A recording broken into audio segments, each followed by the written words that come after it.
You guys ready? I'm not. Well, no, I'm more ready than I usually am, I think. I was thinking of grabbing tea, but I don't quite feel like tea right now, which is rare. Very rare.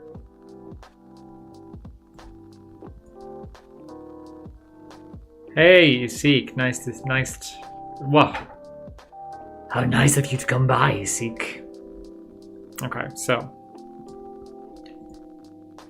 And mic is still on. That's good compared to some other days we've had where swapping screens is all jumbled up. Ay.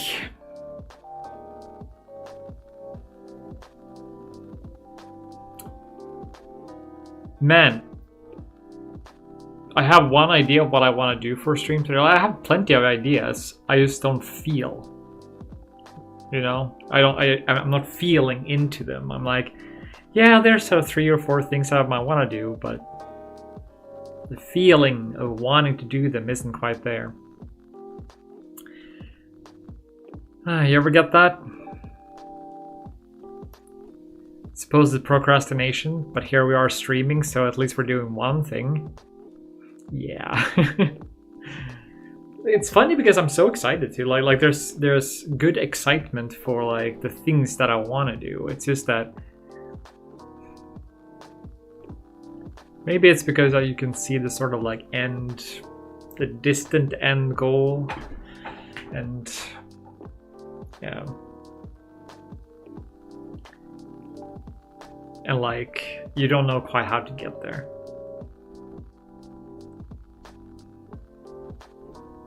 I don't have a snack with me today. Like I feel it's an off sort of day of some sort. I've been practicing something, by the way, because you know we do a bunch of recordings like left and right for things we need for Dynasty, and I noticed every now and then when I'm just walking around the apartment or doing like whatever, I will sit down and I'll do this really low tone voice where I'm like, I don't know if I can summon it on the command. You tread the long haul. It's like you breathe out a lot, and then there's like a vibration, like a not quite a vocal fray, but something like it. And I noticed that I can only do it in very particular times. So probably what happens when I'm walking around is that like I feel like I have that thing in my throat or whatever. I'm like, oh, I'm gonna talk this out. I'm just gonna go and be like, oh yeah, that's the ticket, right? Which that isn't quite the thing, but it's kind of close-ish. So, so I've been trying to practice to find that voice whenever, because it's kind of cool. So like it's expanding my vocal range a bit, I guess. Yeah, it's a different type of vibe, for sure. It's funny because it's not so strained, really. It is just like there's like this very sensitive part of the vocal register or whatever that like getting there. It's not like you can't just like I'm gonna lower my voice and lower it and lower it and lower it and lower it until it's deep. You have to sort of add some I don't know what they call it, but like, because I don't understand things about voice, but you have to add vibration to it, but you can't like scream it out, like, you know, you're not going for like a growl. You're not like like you want to whisper it out with vibration, and it's crazy how specific it is, and I'm tiring myself out attempting this over the course of the day, and I will be practicing this for the rest of the month probably. But it's a weird tiredness because there's like it's not the usual voice strain that you get from us using your voice over and over during the course of the day. It's like a strain over here that's,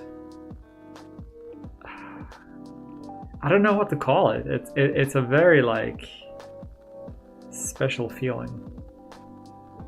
Man discovers voice. That's what that is. But yeah, I noticed that it has some elusive qualities. That's trying to mix my regular voice with that, the whispering one. So it's kind of cool, I think. I was really sad like a few months ago. I was reading on the internet and I was like, the vocal range you're born with is the vocal range you'll have for your entire life. And I was like, that's really sad. Because like you can't get out of your vocal range. And then I was like, hold on a moment. Probably we all have very, very wide vocal range that we're not using. So let's, before getting sad about it, let's make sure that we're actually using more of the vocal range that we have. So yeah. That's what I've been doing today, is making good food and snacks and walking around the apartment making noises. But then I woke up kind of late in the day because I went to bed early in the day. So my wakedness is transpiral, so this counter is wrong. This counter has been in a fearsome battle this last month for like getting up to, I guess, 365 really has been the battle. So what that looks like is it went up to 364, I think 5 maximum, I think. Then almost immediately I'm down to 362. Then up to 363. Then down to 361. And I was like, oh no, it's actually just like going down now. And then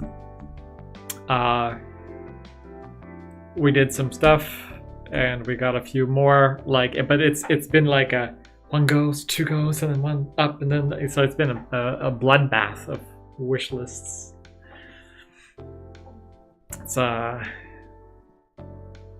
It's funny though, because like disregarding everything, this is a minuscule fucking number. I am incredibly happy for every single person that's here in this count and keeps supporting us. I also do know like how small that number is if you're looking at like Steam stats.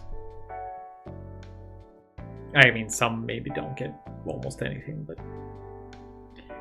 it's almost insane how hard of a like sell it's been, in a sense, which makes me think that sometimes we don't know how to communicate the core of what Dynastyr is, right? So one of the things that I return to as I think about like the core thing of what Dynastyr is, like without spoiling anything obviously,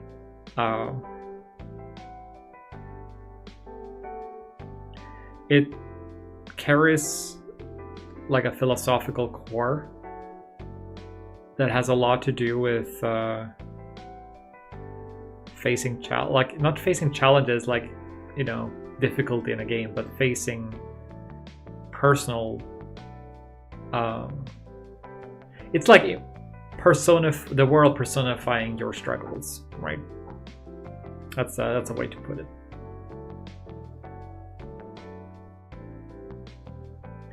About carrying scars.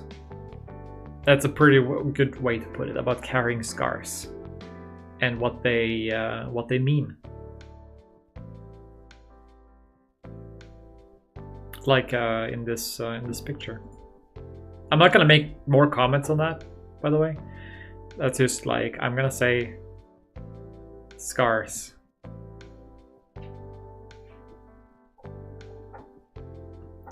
But yeah,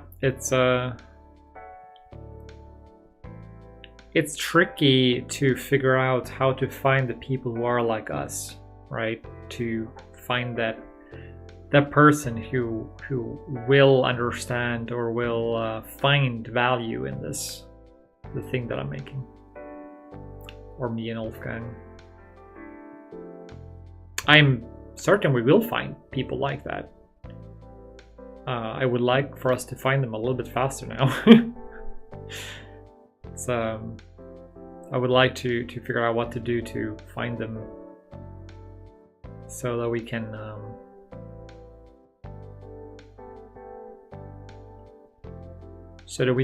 better know what, like, not know what to make, so we can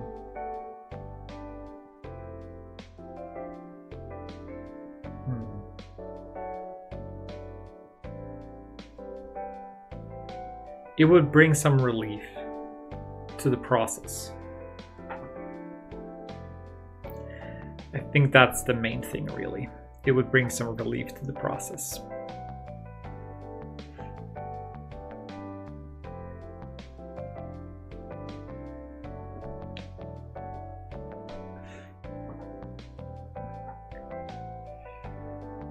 Yeah.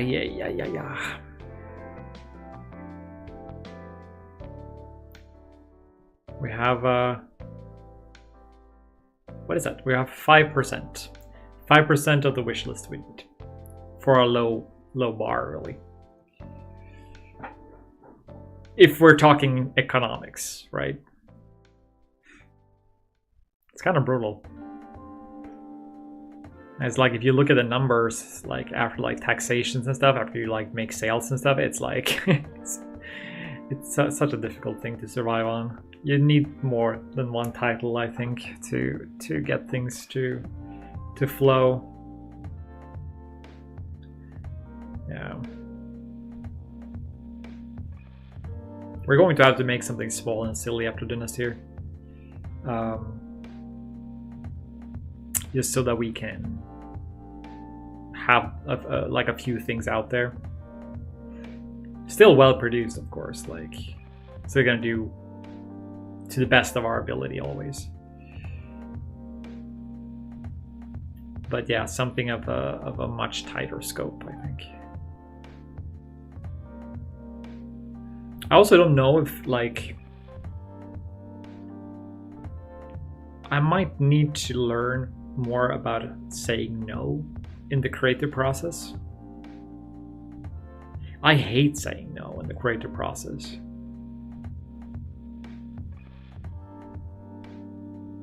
But I do feel like there's a few places where I should just... We would have less friction if I just said, no, this is the way we're going with. And I don't mean friction as in like interpersonal like friction in that sense. No, that part works perfectly. It's more like friction in communication. So like the way we perceive how we say things. When I say, like, when I'm like, yeah, that's a good idea, I haven't committed to it yet. Like, I like to think, you know, when I commit to an idea is when I start working on it. And if I have not started working on it, I haven't committed to it. And this is something that's become clear to me, that that is not a simple thing for others to know. So it really doesn't come back to saying no, it's come back to clear communications about how we work as individuals. Because we have that happen every now and then, where like, oh, what about this thing that we talked about like half a year ago? And then, as I've already stated, we're done with the features. So like there's some communication there where like, yeah, I have said we're done with the features. So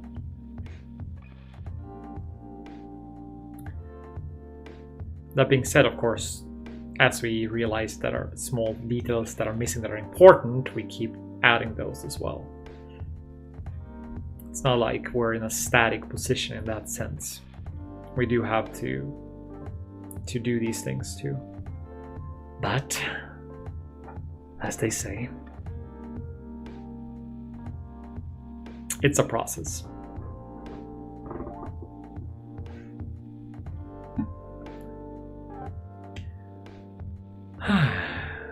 So here we are. Here we are. I'm considering if I should do a little bit of work on Red Oak area. Yeah. You probably missed the main part of me lamenting over communication. So the short of it is that I need to be better at communicating when I commit to an idea. Because to me, it's very clear that if I haven't worked on the thing, and we talked about it like a year ago, I haven't committed to it, so it's probably not going to happen, especially since we've said we're done with features. And this is something that's come up like a few times, I would say, during development, where it's like, what about this boss or this character? It's like, I used to say, like, if it's not on my notes, it's not going to happen. But it's actually more like, if it hasn't happened yet, it's not something we have, or like we've found the excitement to do. And yeah, we could have been like excited at the time for this idea or feature, and they might be great ideas. But there are other things. Everything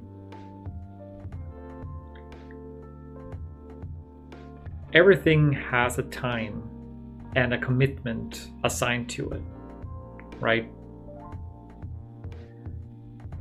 When we don't know the time, that's even tougher.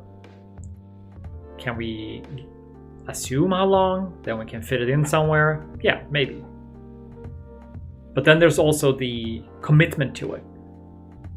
And every piece is another piece we commit to doing just as well as we do everything else. And that's not necessarily like a small thing. I was talking with a friend the other day about like multipliers that add things to development time. So the more, like, to some degree, we have some early builds of Dynasty where there were much less content, but parts of that, I'm not gonna say it feels better, but the expectation you get when you play the character with such a more slimmed out feature set, the expectation is much smaller.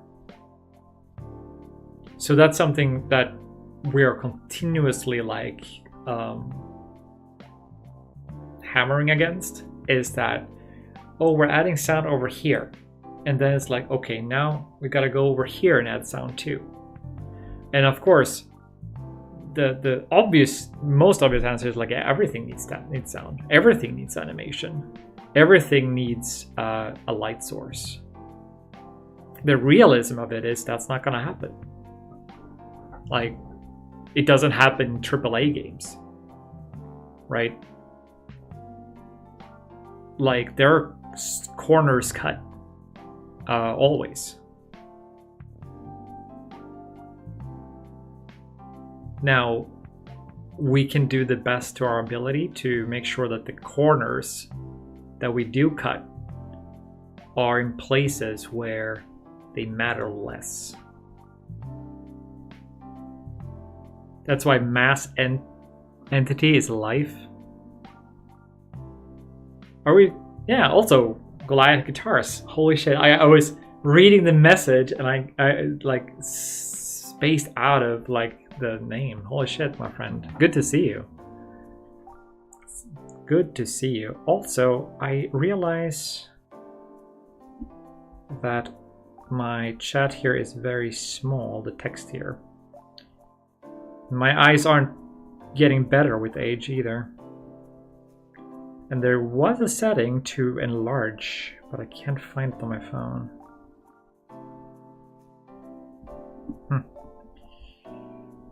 Well, I guess we're just stuck here.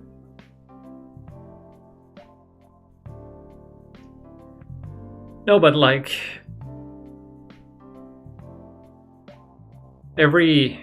that's also a thing, is like every system, everything you add, especially when it's something you didn't make, it is like some sort of like multiplier on top of your work, like everything you do.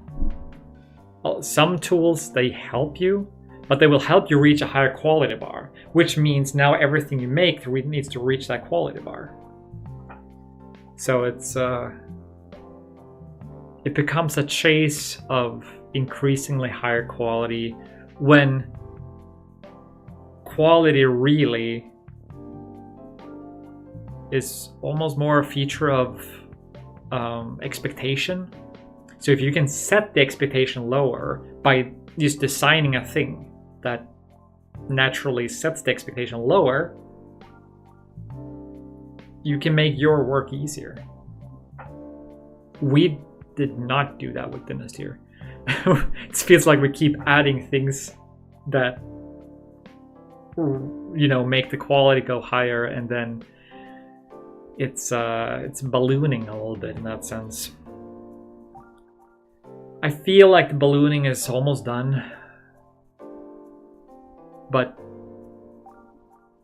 the blowing of air into the balloon is pretty large. Like, we need so much air into this balloon.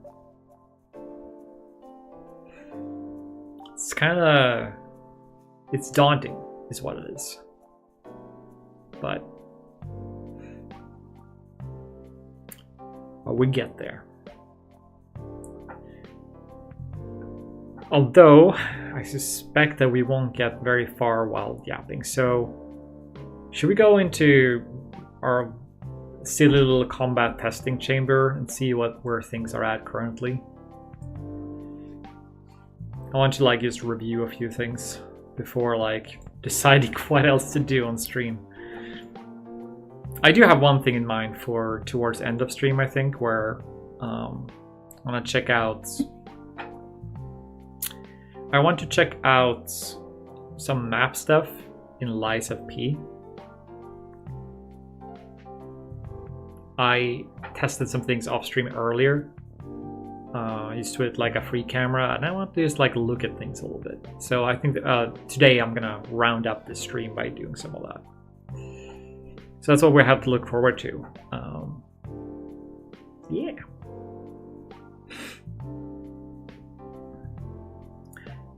So, Goliath, my friend, what are you up to? Last time we talked, you were hammering away 12 hours a day, sort of hustling.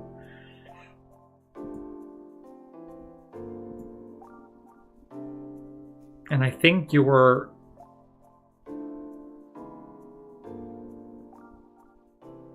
I want to say you were done with something. You were done or almost... You were working on some... Man. Feel like my memory is usually better with these things.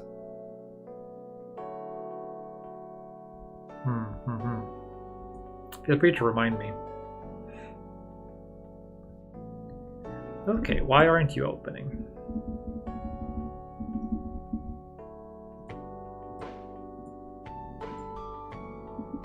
Plus plus. Seek depths.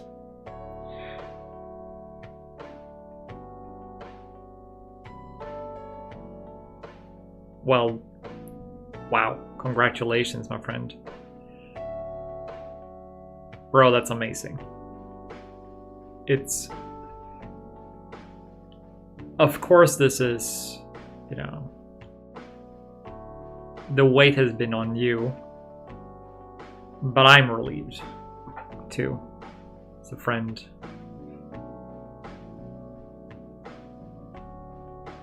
Oh, you got your game on the Steam Deck. Nice.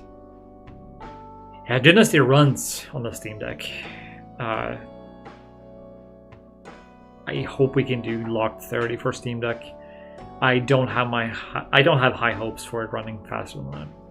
There's just a few too many things always going on, and too many like important details in the world. Too many things that run in the background because we try to simulate as much of the world as possible.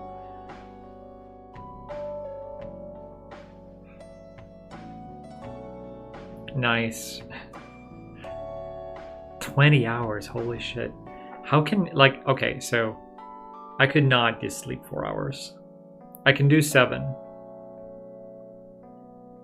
At least I could do 7, and that was my normal pace before. Right now, it feels like I'm just not endlessly tired, but yeah. It's last 2 months I've struggled a little bit fully getting out and doing stuff.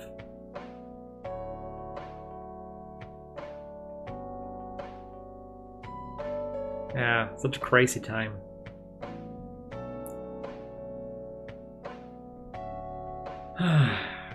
I'm relieved for both you and your mother. That's... Damn. What a fucking journey, man. What a fucking journey.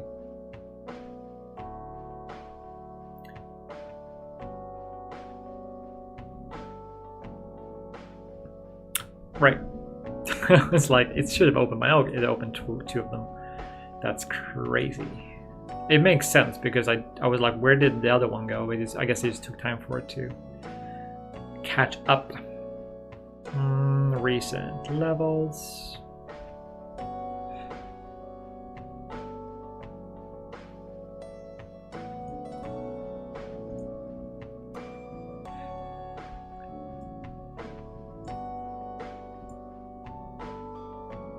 Nice. This looks like it works.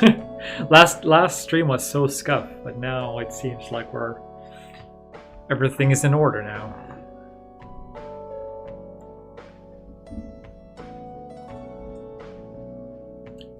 I'm gonna go for ultra performance while we're streaming, because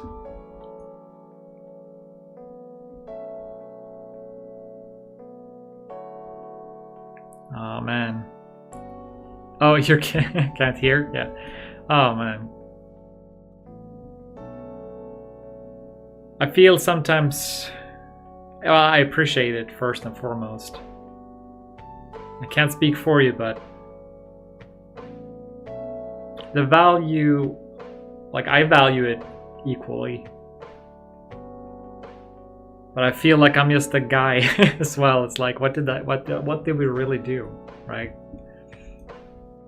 We created a good fucking friendship. That's what we did. I do feel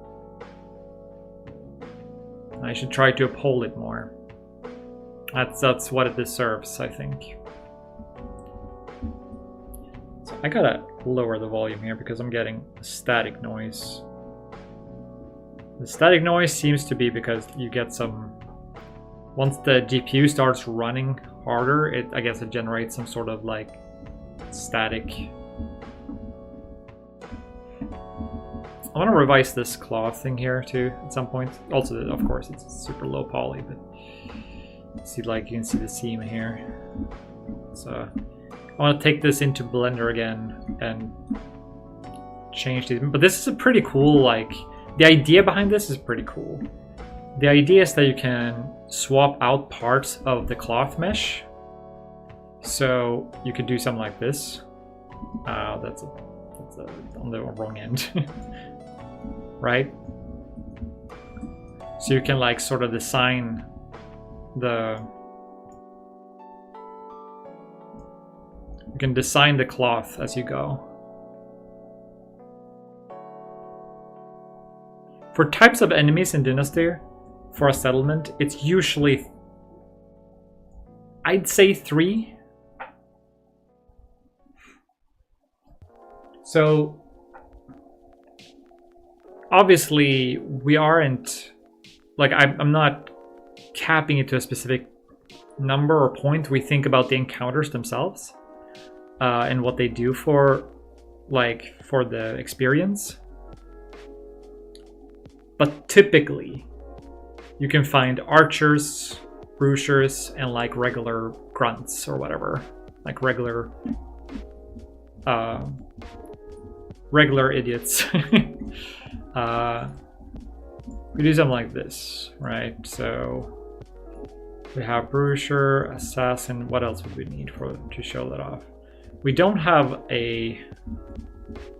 Yeah, let's make one of these and let's have it spawn an archer. We can give ourselves a bruiser here too, I think. They're all set to AI roaming. That's not good. I actually can't use one of those here. These, yeah, I'll have to. No, hold on. I don't think that matters. I think this AI thing isn't even used anymore.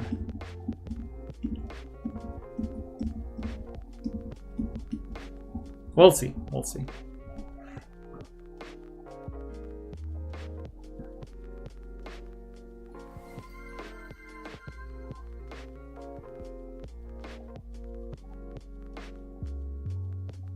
Oh, that's amazing. Whoa, we got some rain coming in. Hold on. I gotta do this so I'm not revealing all my streamer secrets. What's going on? Yo, we got the follow. That's what happened. I only have a single screen to work with, so sorry if it's not the prime experience. Wait. A third instance of the editor was open. That's crazy. It's amazing to me that you continue to see the value in that and that you have such a high appreciation for it. It reminds me of a time I used to hang out in the old Morrowind Elder Scrolls forums, which looked entirely different from what they do today. I don't even know if they exist today. And I used to do Morrowind mods. That's sort of where I started, I would say, my game development journey. Aside from, you know, hacking high scores in fucking old Microsoft games.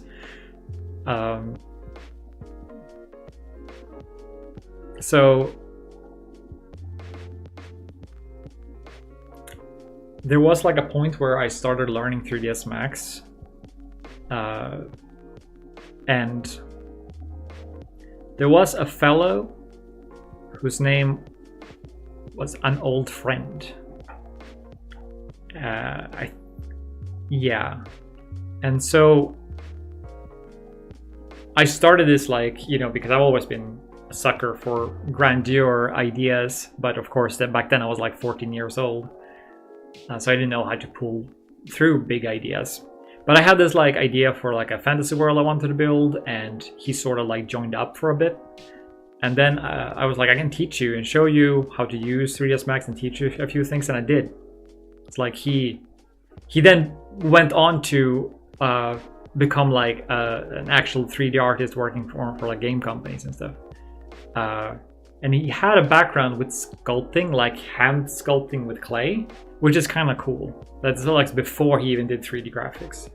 So he was like sort of like moved that over, and we bonded over that. And I lost contact with him, unfortunately, but every time that we did meet, we would reminisce over like that thing of like, yeah, I have no idea. He had no idea where his life would have been if it hadn't been for like us meeting. Which is a cool thought, right? I'd like to think that most people who seek things are on a path where things might shift a little bit, but because they're on a path, the pieces they find are going to sort of fit into that puzzle in the way they want them to. So it's really on you, Goliath, for seeking this knowledge, and I just happened to be there. It could have been anyone. I'm happy that it's me, but I think it could have been anyone, like anyone with, you know, the answers that you were seeking for. So it's really on you for being a seeker. I suppose it falls a little bit on us for fostering curiosity together.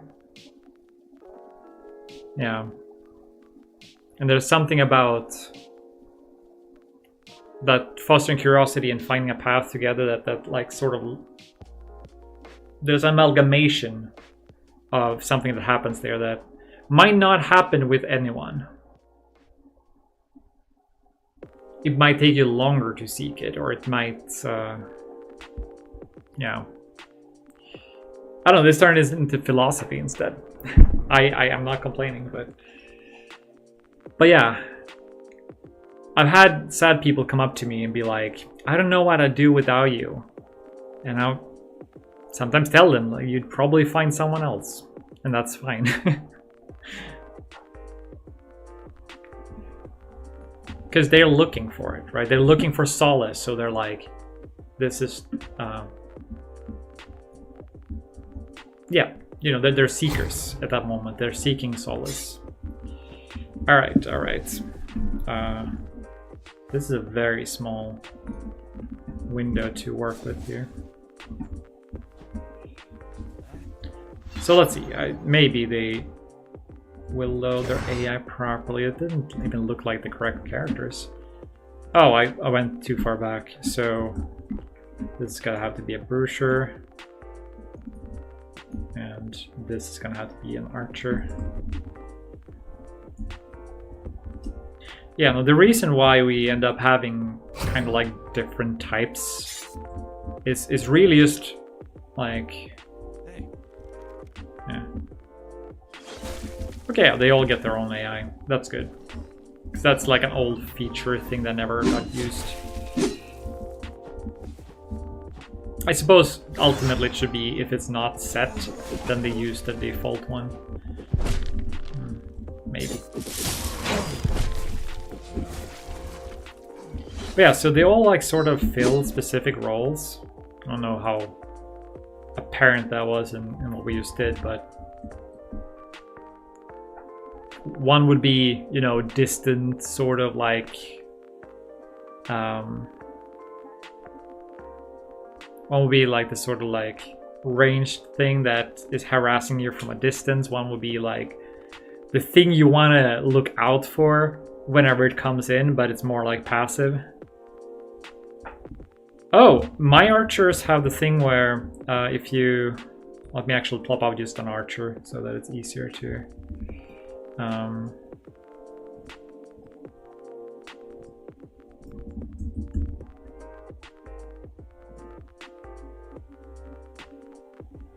it's easier to show. But these archers, they actually like pull out knives and stuff.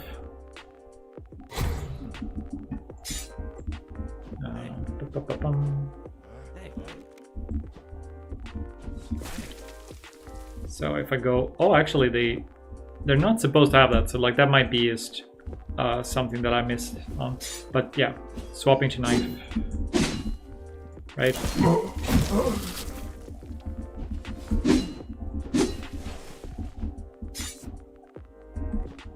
Yeah. And then going back to bow.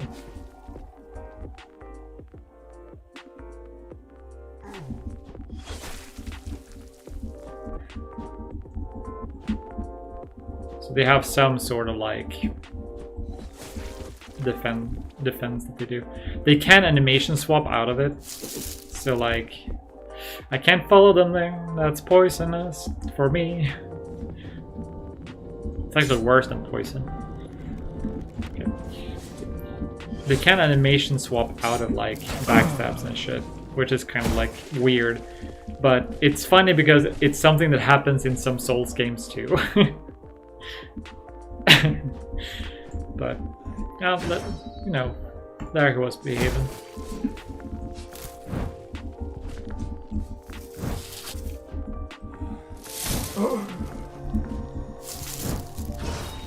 This probably needs a little bit more move towards. Maybe not. I suck. Maybe. It's always the possibility. Also, this is a new error that I have that I know why it happens. I don't know what to do about it. Ew. Let's see how horrible this blueprint is. Oh yeah, because I wanted... Not always is this collision result gonna have a hit component inside of it. So then I can't do an attachment, essentially.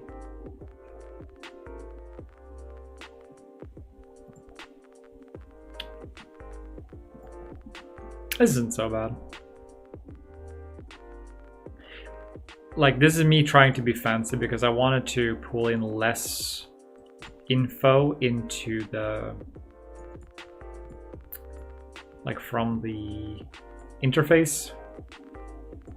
Then I had to break the collision results anyways. Ew! Yeah, that's the grunt sound.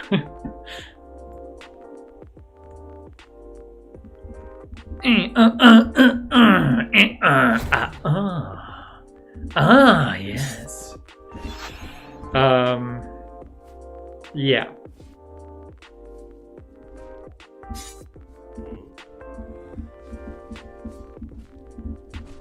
Oh, you are not the archer. It's like, why can't I lock onto you? Hello.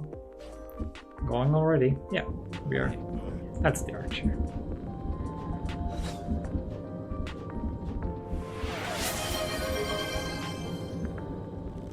Yo, Cadaveroth. I'm gonna have to be very sorry for you because the text-to-speech isn't working. I owe you one. So how do we make good on that? Oh my god. Should I guess we can. I'm gonna go to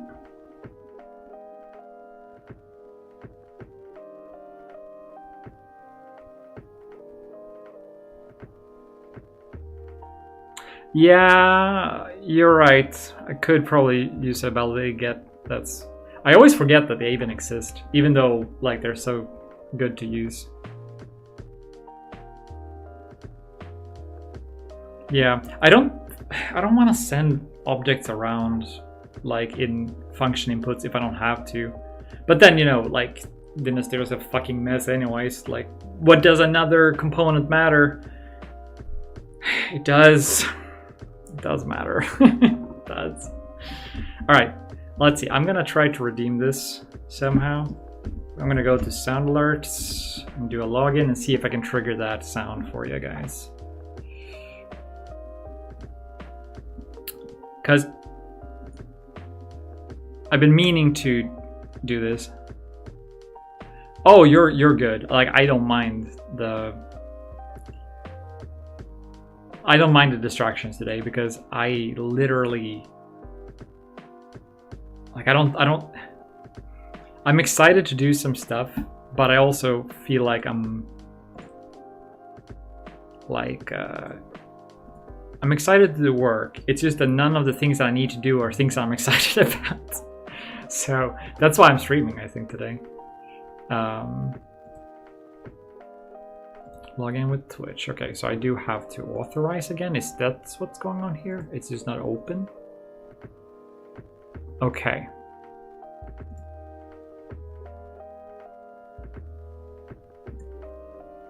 Preview. You are. Did you guys hear that? You are.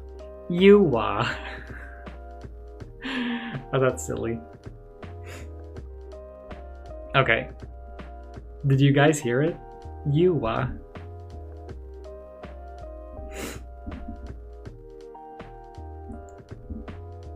Okay, cool. So at least I can manually go to the page and replay them. And if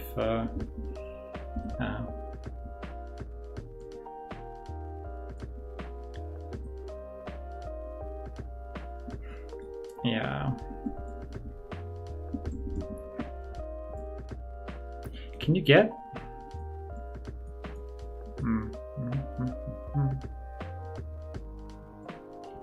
Like, because it doesn't... You can't just validate it. Yeah, you'd have to set it first. So, but this is, you know, inside of... So like, you could do a local, that's fine. A local is fine, and then...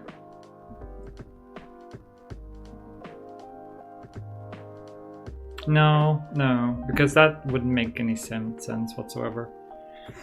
You sound a little bit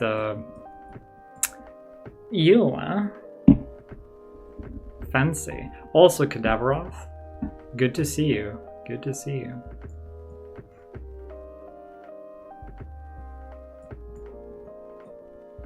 Hope you're doing amazing. What have you been up to lately?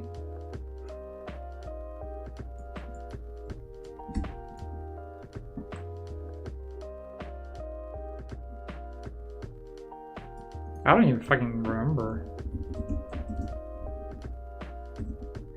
It's like...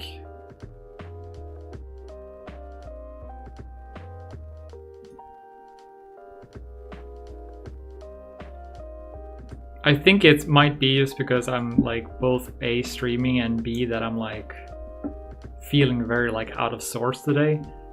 But I'm literally like sitting here, I'm like, what even is a validated get? I know what it is, I just don't, I'm like, how do you even get to them?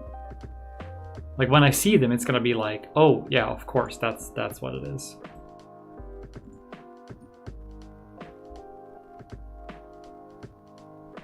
That's what it is.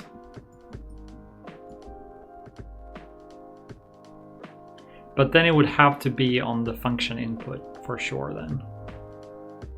Which is kind of like, that's sort of what I want to avoid. But the problem is that this doesn't have access to the function input variables. So it's like, I think I'm just being silly, right? Because we go to my applet name BPI splat, right? No, it's that attackable. Yeah, that's a bit better than splat.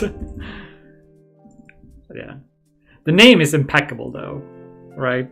It's just splat. So it's just gonna be. Are we okay with just? It's a primitive component, so that's not too bad. Like, yeah. So this would be. Oh, I'm in the wrong place. Of course I am.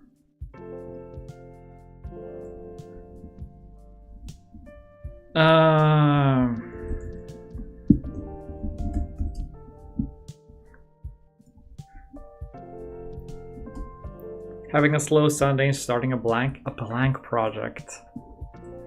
Man.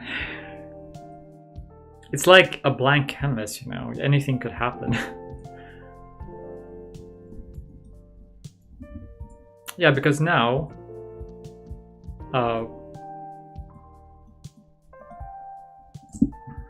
think this is only really used in one place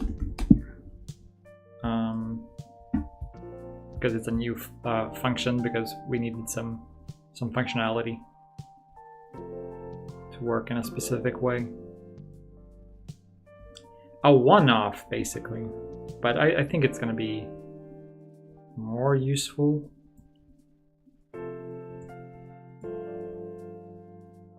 Spat. That's funny.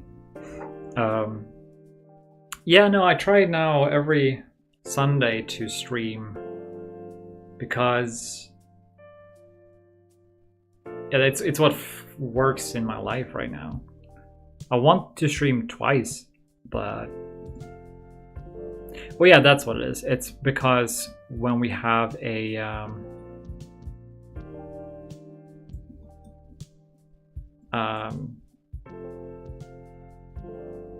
when we do radial damage, it wasn't producing any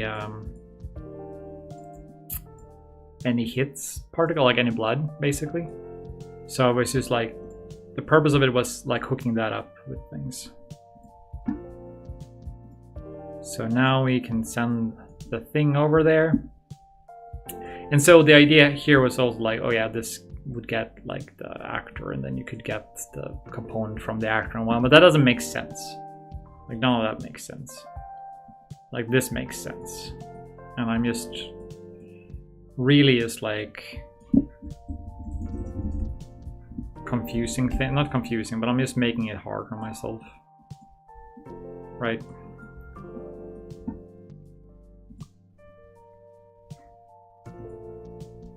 You guys want to see a cool thing? You guys want to see something cool? It's a world first reveal.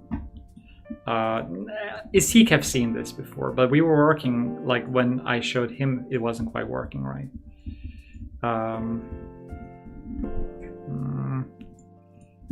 Let's have one of these guys over here. World first reveal. I'm gonna have to go and equip that skill.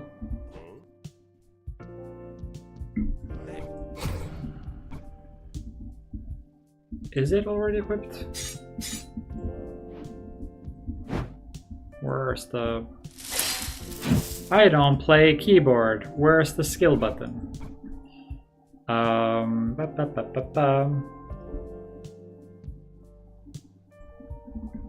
Z.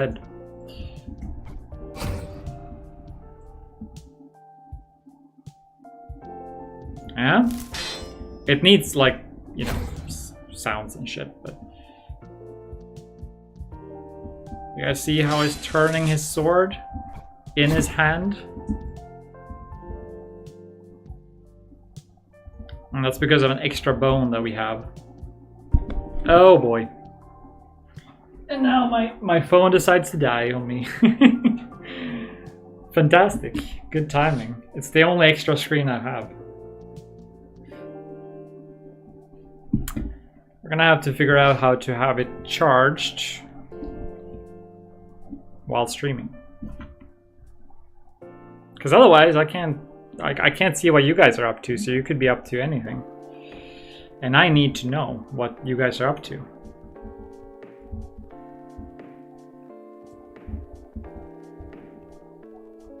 Alright, give me a moment to do the restart. I'm just gonna hang out with you here.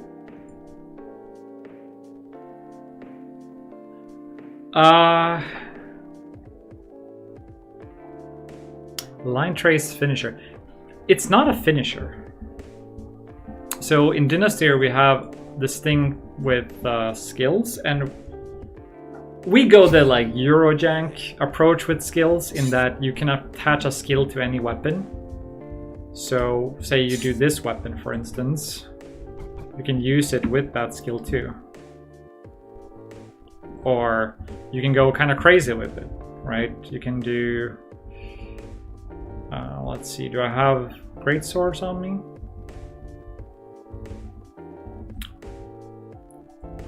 Bows don't work, that's an exception, because that... We gotta draw the line somewhere, unfortunately. We have this, which is a relatively big weapon.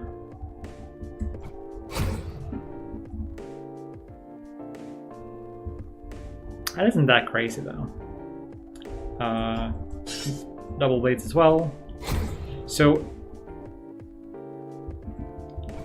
basically a skill can be like, you know, it could be something like this as well. But you do need adrenaline to use them. So they're attached, they just attach to any weapon basically.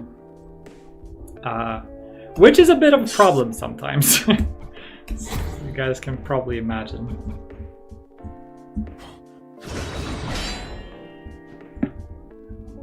But I'd rather leave it up to like player imagination and stuff. What sort of things they want to come up with.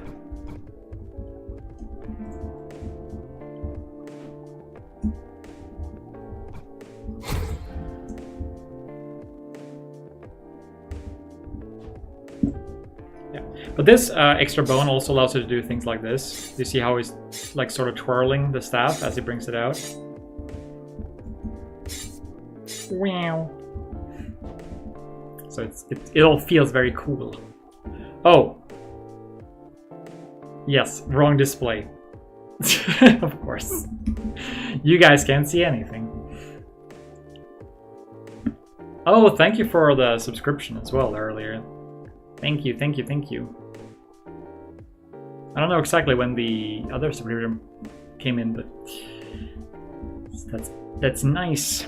I'm such a professional streamer.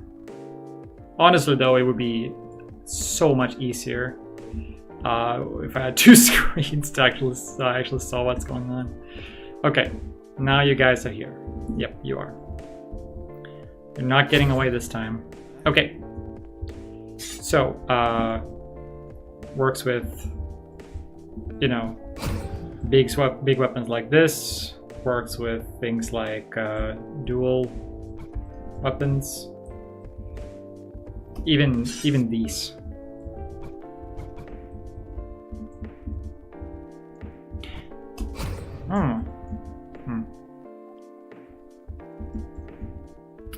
And then, say, take some great sword looking thing. Should work with this too. Although I doubt. Yeah, this is one of those we have to figure out what to do with, because it doesn't make sense. Doesn't have like anything to turn around really. So we'll have to figure out what to do with those. This one I think works. The big fidget spinner. Sort of. It's good enough. But I was trying to find the... There it is. I mean, this is perhaps the most fun one, because it's so big. Oh yeah, this one doesn't have the bone installed, so to speak, so right now it doesn't turn around. That's a good note there. But yeah, so skills can be anything. Can be something like this as well. I need to make it so it replenishes after, not before. Because here I have to hit the rest.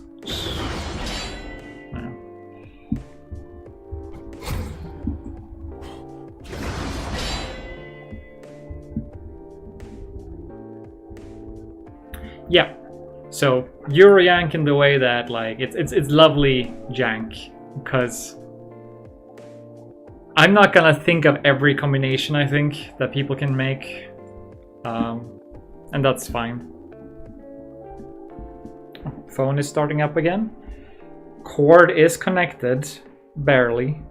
This cord just hangs on hope, basically.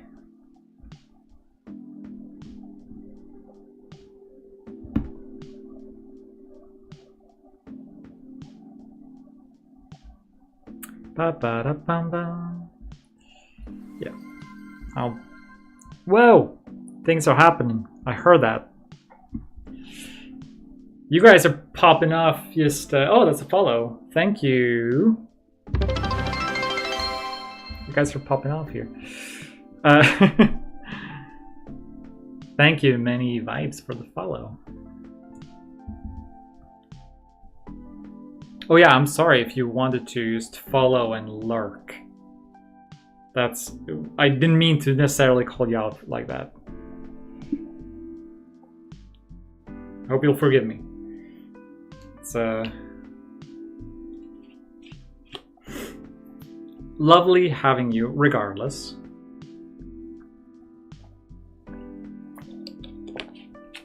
Welcome to these here vibes. Oh, big game. Big game to make. Okay, so you guys are here now. My channel. Yeah, oh. The thing is, stream is gonna get even more chaotic whenever I move somewhere else, because I'm moving in like a month, and then the month after I'm gonna probably move again, so I don't quite know how things are gonna be. I'll try to prioritize keeping Sunday's streams a thing. I might just have to stream from my phone or some shit. I don't know. We'll figure it out. Just set it up at a friend's place, maybe. Just go there, be like, yo, today's stream day. It's like, yeah, I know. Just go do your thing. Okay. Yes, I understand. There's less than 10% left of my battery. It's maybe charging. Scuff. Here's an interesting like little tidbit. So these aren't done yet necessarily, but from this asset pack that I had, there were these things. I think they call them slab. Yeah. And I was like, we need like good stone casket things. Like I'm still gonna replace this material inside of it and stuff. But we need good like casket stuff. And I was like, that's kind of close looking to like a casket. So like, I still want to have some chains that I can cover them with. But I basically just like took it into Blender and made this one, and then also the hollowed out version with the lid separately.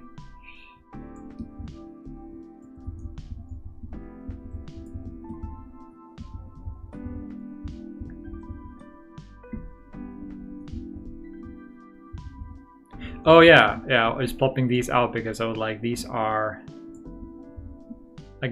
are kind of like ugly. These ones are kind of cool in a way.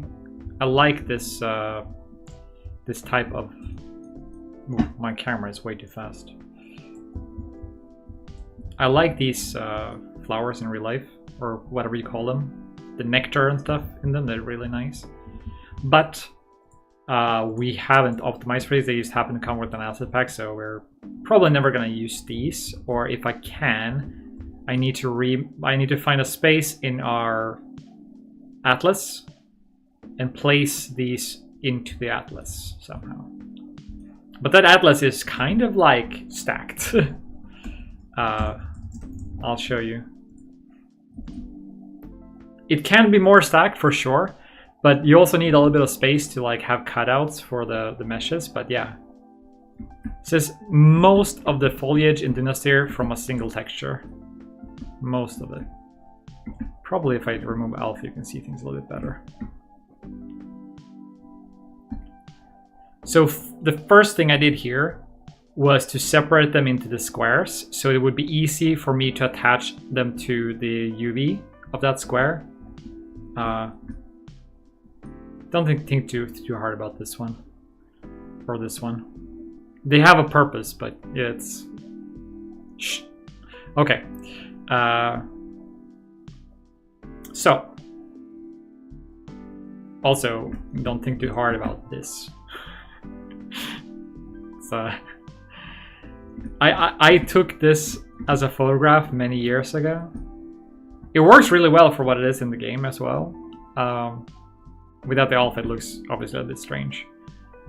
But I took this photograph. I also took these grasses. Also, this, you know, without alpha, you do notice some things. This is from a photograph that I took like many years ago. So some of these are my own scans, so to speak. Just made my own studio, took some photographs. This I produced in a whole different like program. Also, this looks so bad with without the alpha. Holy shit!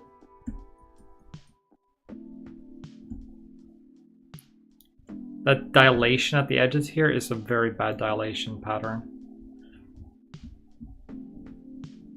Very bad. But yeah, this is like most of the foliage, and then like almost all of it. Not all the trees though.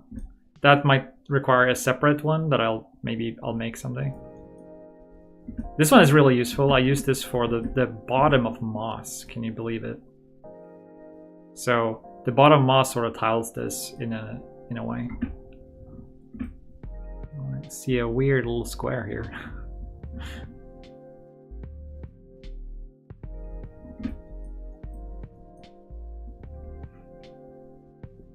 So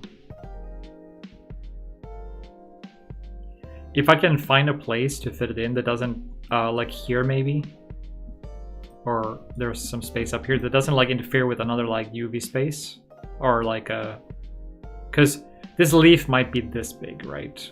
So there's a little bit more I can cram in there, but those are also harder for me to go and match because, like I said, these are all by square first, and then I had to then I have some special asset that I just mashed in there. This takes up 2 squares because I thought that like these grass plates might be long, and we might also shorten them down. So I wanted them to have good space, and this is one of the most like used assets in all of Dynasty, so it deserves having some space, I think.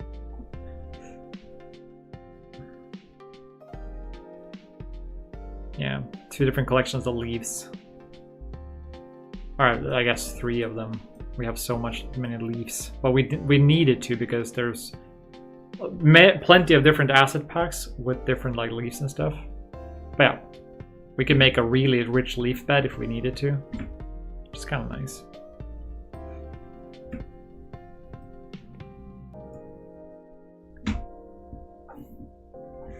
Yeah. Also, yeah, I can see you guys now. I can see what you're up to. Behave. All right. Behave. So Isik was asking earlier about like this whole combat thing and the combinations of enemies and stuff. Yeah. Typically there's 3 types, but we also don't subscribe to like a single thing. Ambushes can be used 1 type sometimes. Usually, you know, assassins or demons. For those like uninitiated, this is like the if they're not wandering on the map and not feeling like a specific like patrolling function or something, usually they're spawned by something like the encounter system. So in the encounter system we can do things like, you know, if this guy was up on a ledge somewhere,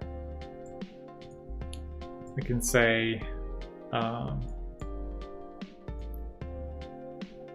this Berserker, he is going to be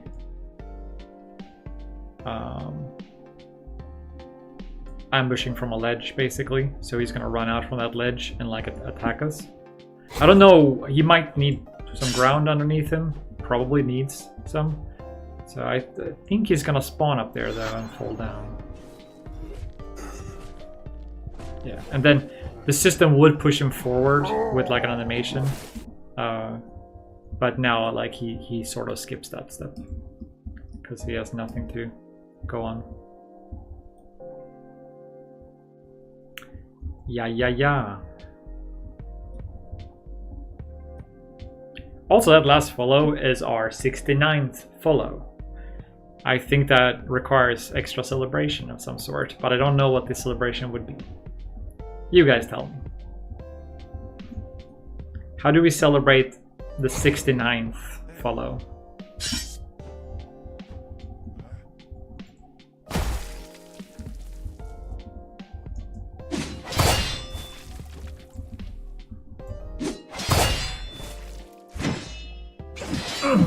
So juicy. So juicy. I love it.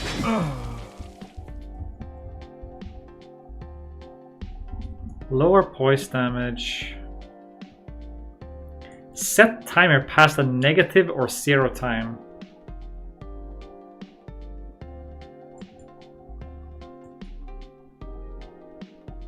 There's a timer failed to be created. Fire. If using initial start delay variance. Be sure it's smaller than time plus initial start delay. That's an interesting number. Like, I suppose it's just 0.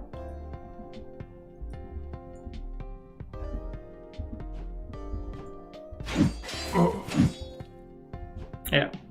Slide and hit.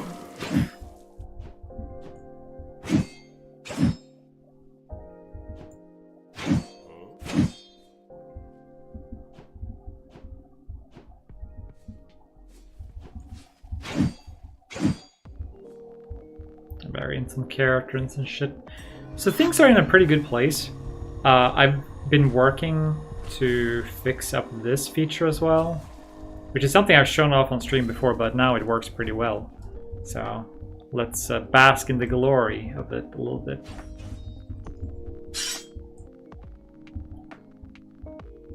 Wait, that was a lot of like, yeah, because of the traces. So you can pull this off, and you can stand on it, jump. It works pretty well. It detects surfaces pretty well too. Stuff like that. Does damage as it pulls back. Good for exploration. Right? Oh, I wonder if I can... Oh, I gotta go a little bit higher, I think, to make an interesting case here, because I think I can reach that just by a regular jump as well. Yeah. Ooh.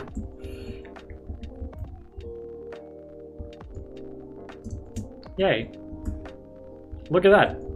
Actually using it for exploration.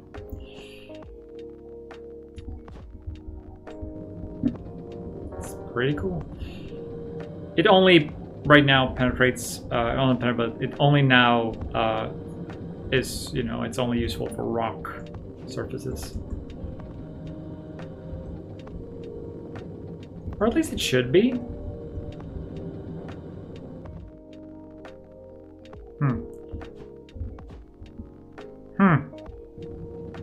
Maybe it's just the surface then. It's the weird one.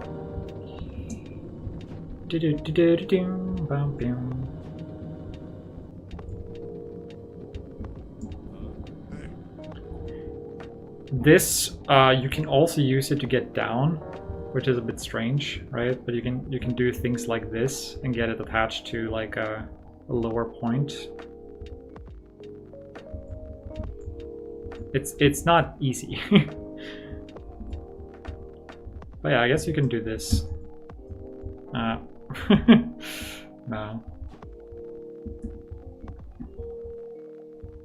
We don't check anything specific on the way back. Like once it's stuck once and on the way back, we don't want to check collisions again. So there's some strangeness with the passing like through here, but like what can you do, right? It's like there's always going to be cases like that. Like, how often are people gonna do stuff like that? It's like once a blue moon. That's fine.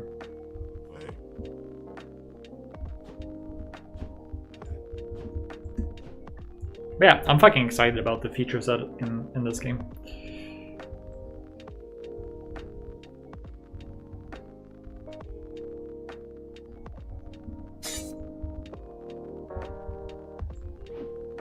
Did we?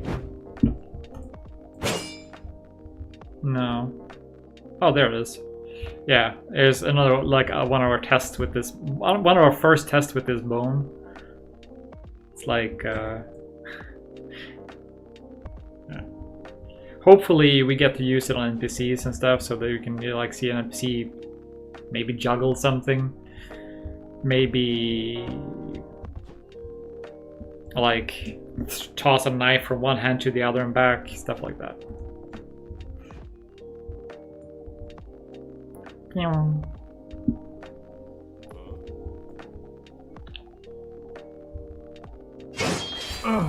should be set up as damage dealing. Yeah, it is. But then also, like, because of the way that these target, it would be nice to have like motion or like root motion matching or whatever it's called. So that we can like attach it to a target basically. It would be nice for a variety of things, but I don't think we have access to that tech in Dynastyr in 4.26. Okay, let's go to the map. Let's do a little bit of map work.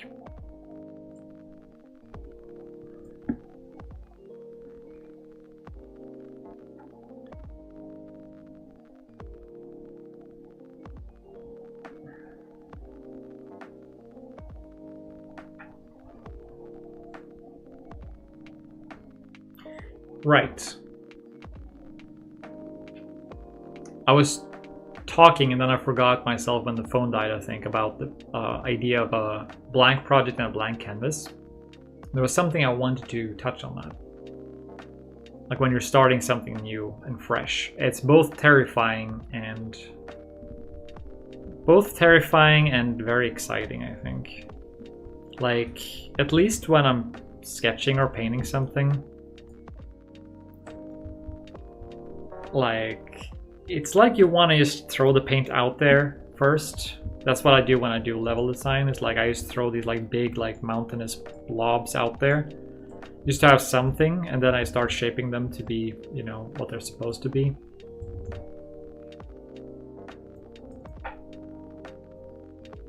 So that's how we do it. So what is this new blank project gonna be? If you're around to answer, Kadavra, do you know, or do you like, are you finding out as you go?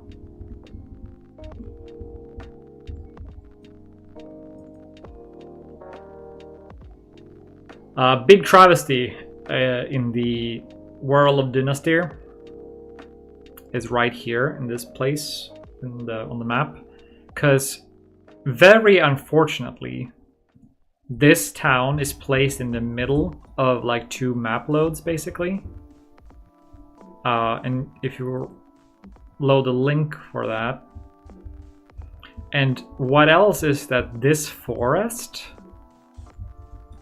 if you load that forest is more part of the field. Well, not more, but like it's almost equally part of the field that the rest of the map here is. So this square that this town ends up being on is really unfortunate. And then you have the second part square here that all belongs to what's called Velkin. I don't need to load Velkin now, but it's a bit unfortunate. We could split. It splits right here. But then there's too much of Velkin that ends up being on the wrong like map load. So it's like we sort of have to have this here. And it's really annoying. Maybe I should make it a part of the Fathom to Red Oak link. That's a decent idea.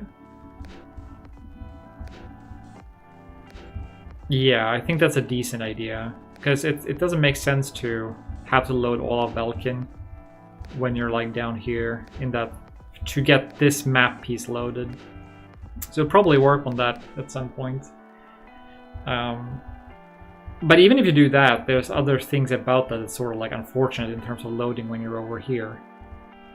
So very bad planning or whatever. But I didn't know when I made this town back then. But this town used to run really bad. It runs really well now. The swamp over there is much more of a concern right now in terms of performance.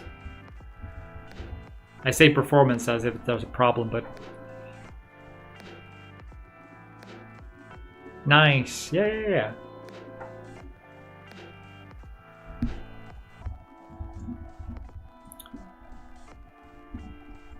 Yeah, I'm always learning things about level design as well.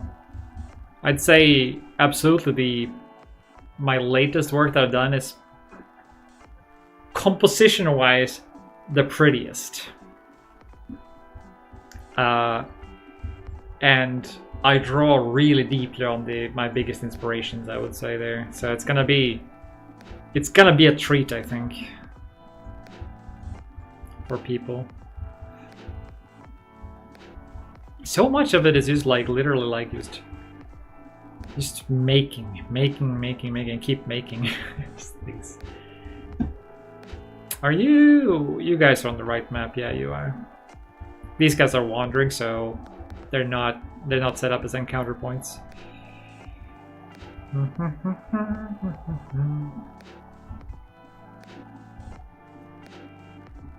Let's see.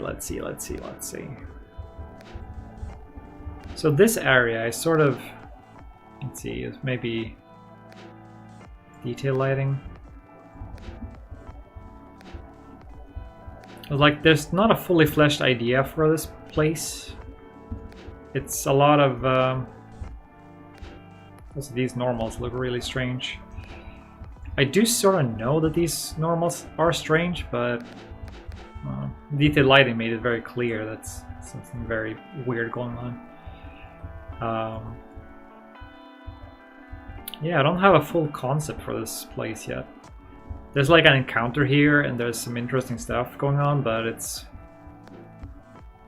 not very defined. Somehow, this guy doesn't care about detail lighting. Somehow.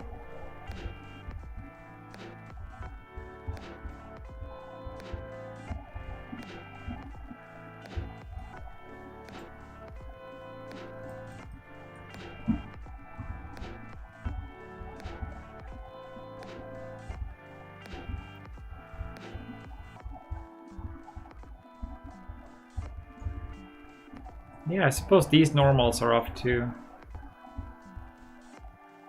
I think I understand why.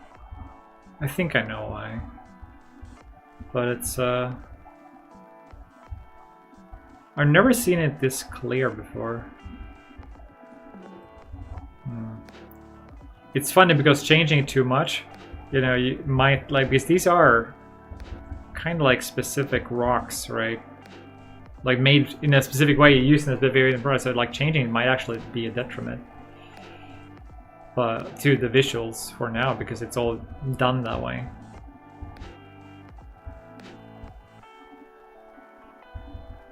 This one looks okay-ish though. Yeah. So, I was thinking today as a little bit of like a what are we doing today sort of thing. I was looking at this the other day. The stream coming down here with the water and the logs coming up here and stuff. And it just stops right here. And I was like, that's... Like, I have a problem making... I have had problems making this part of the area come together, like, coherently. So, I think I'm gonna work a little bit on... I'll have some water coming through here and probably cap it off somewhere around here because I don't want it to fill the entire structure, so to speak, in this entire place.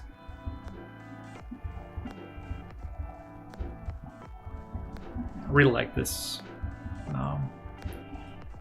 this strange structure. There's a little bit of a, let's see, group, unlock. I don't necessarily like these like sticking up like this. Not too much anyways.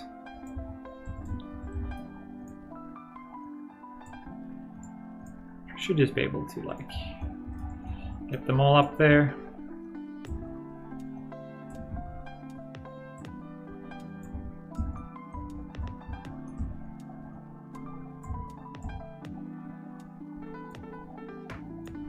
Is this even necessary, this one? Not really. It's a better use. Yeah, much better.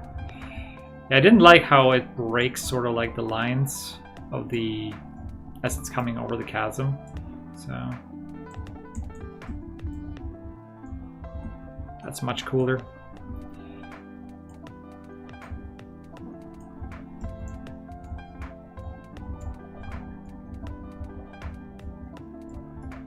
Yeah. Jumping distance, of course. Of course it is. So I want to fill some of this with water. And I want to cap it off in a way that sort of makes sense. And that doesn't disturb this composition, because this is like a main composition in the scene. It's hard to see because of the just in editor lighting, but this is like sort of like a main composition.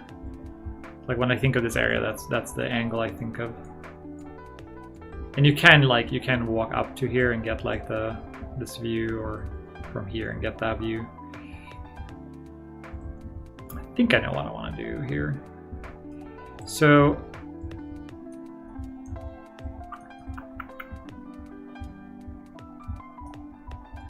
basically, like, oh, we're in the wrong map. We want to be on Red Oak map.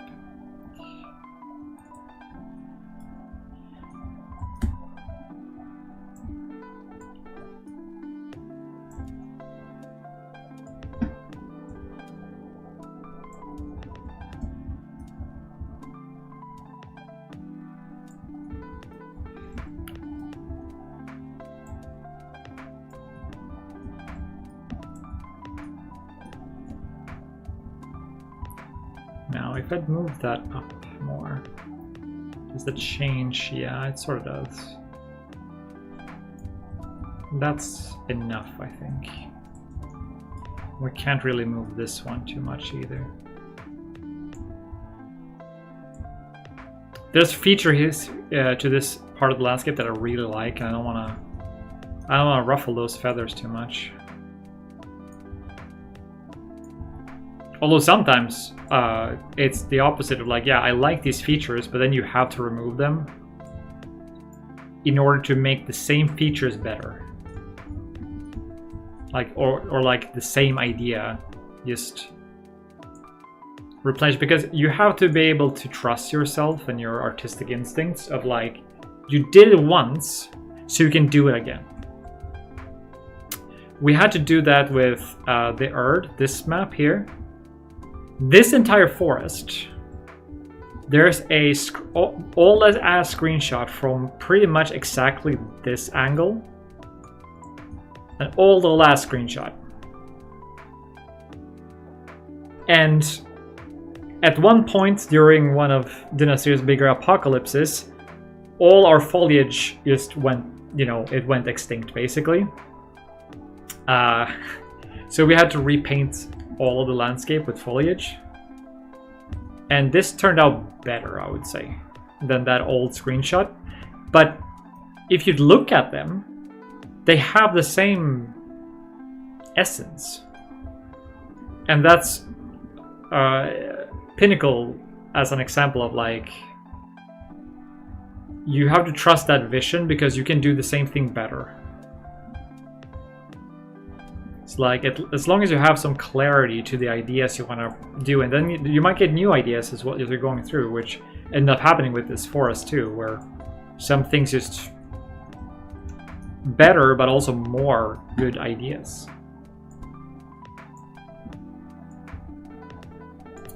Could use this as sort of like a wall facing downwards, you know? You know.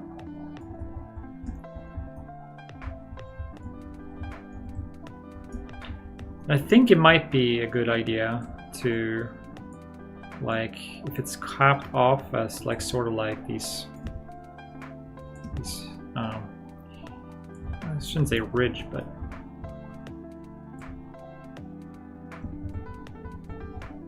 now we're like getting into the narrows. Which is like, now is the time of like, yeah, you could just use a plane or a cube or something down there. It wouldn't really matter much. Nobody's ever gonna notice. Actually, the water level is probably gonna be above this, so it actually even doesn't matter at that point. So we're gonna have something like this, right? Coming over here.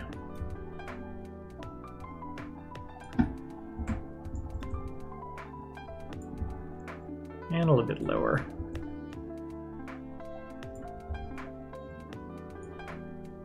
I'm okay with it being like, well, maybe not that much, but enough low that it doesn't intersect weirdly with the landscape anyway.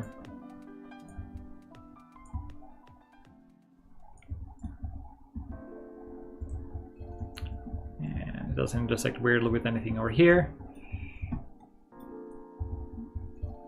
We could be cheeky and put water even lower here, indicating that there's like a trickle down into this chasm.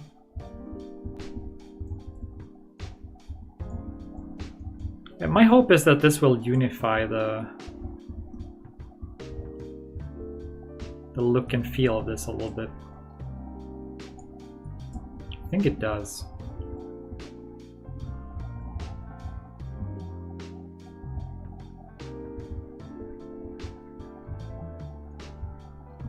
Now I almost want to put some like now I also, because this looks like a cool like cavern. Now I almost want to put like scaffolding and shit here that could like guide you into it a little bit. Maybe something from here you can drop down onto. But then it's like, of course, you gotta think about the journey back and stuff, and it's a little bit too much maybe to do now. So then, what does this add to the... Not much. I might like that better.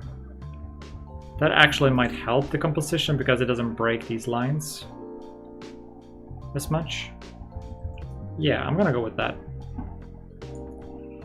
Landscape, we gotta smooth these out a little bit because now it's barren. Barren.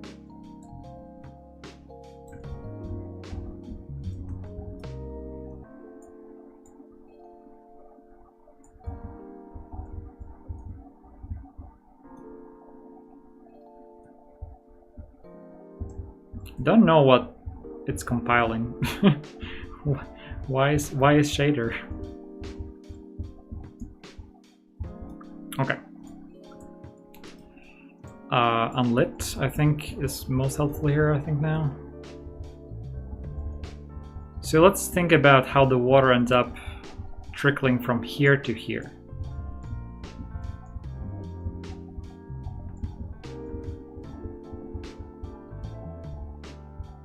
It's clearly after that there's just sand. So like right now I'm letting the existing landscape sort of like inspire me a little bit, and you know, this sand part might change a little bit because of that, but like I'm just thinking that's, if I go with what's there right now, that's where it stops. These guys, they have a well, I think, somewhere. Yeah, on the front. Which might also play into this somehow. Yo, Crimson. Good to see you. Good to see you, my friend. Ma furendo. Just, I was never happy with this part of the map, so just hammering away at making it feel more coherent. Also don't like that rock. Well, I guess it does fill a purpose.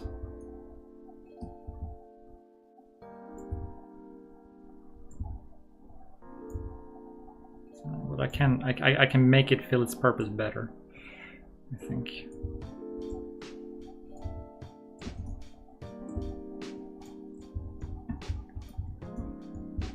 For those who don't know, Wolfgang is my esteemed colleague in the creation of this here humongous effort.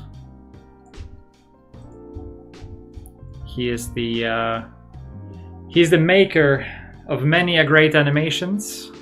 That you. He is the maker of a great many UI elements. He's the maker of being a good fucking person. And honestly, there's so much of Dinosaur that wouldn't be the way that it is if it wasn't for him. So it's I think it's an honor. It's an honor to get to have all those creative outlets with someone of that stature.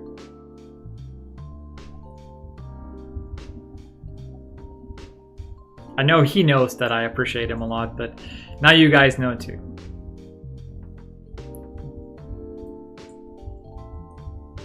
This is a huge, like, this is like really big. Like, I could see myself like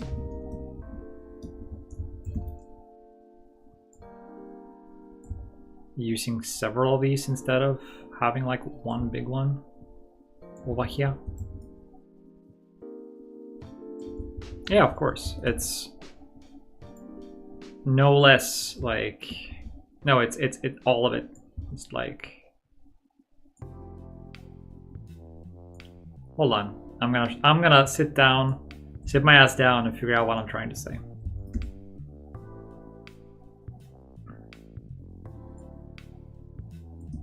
It's from the heart. That's what I want to say.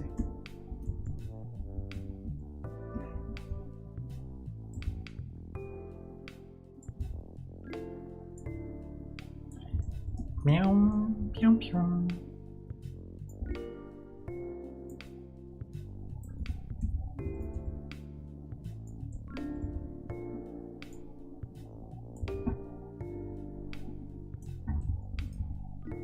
That's almost the same size, but there's a different profile to it.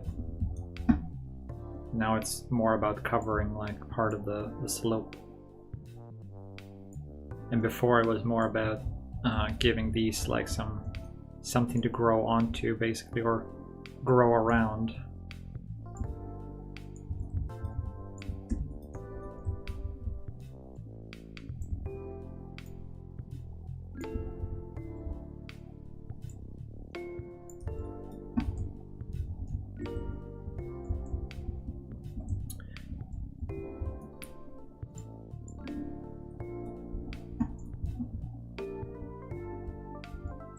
Yeah.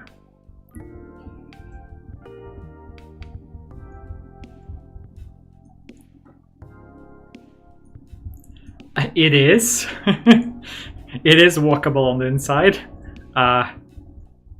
There's nothing here for you though. And I don't know how you would get back. So that's one of those mysteries that we may have to figure something out. It's like, you can probably squeeze out here somehow. Groups, unlock.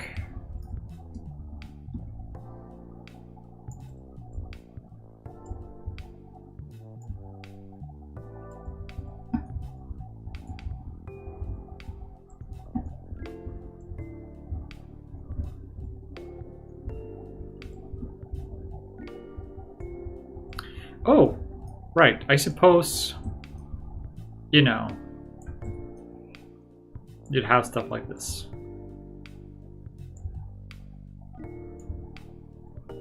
There's a better acid, I believe. Maybe. Although it might be the... No, it is this one. So if you turn that around, I believe I made these in different heights. So you can sink them down. This is like one of those like smart little things. So you can sink this down, right? And that looks in one way. If you turn it the other way, because they're different heights, they're gonna look like two different assets.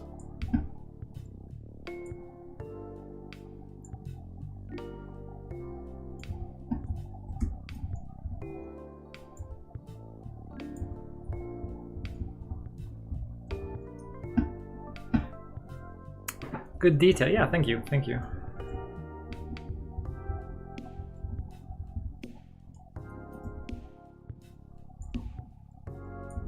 Just testing some things. Oh, hold on. I think I want the... I haven't used those almost at all in this area. So... do I want to? I'm thinking of these plateaus. I wonder if we could adjust them a little bit. Not these, but sort of these.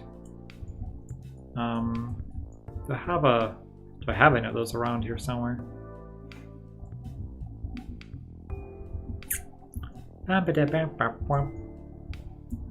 Here's all our changed graves. Adjusted these the other day. It's the sword, the cross that became the sword.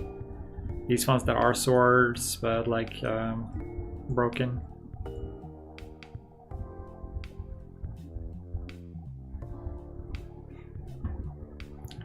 Okie dokie. So.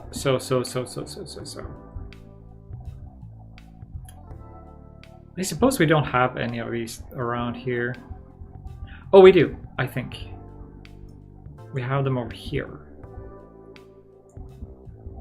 And now you're like thinking, no, but Miranai, these look like, these look green and shit. Yes, they do. You are correct.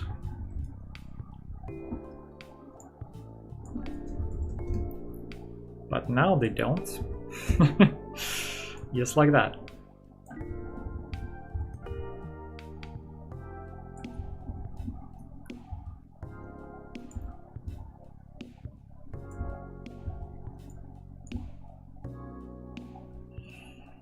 But Miranai, yes.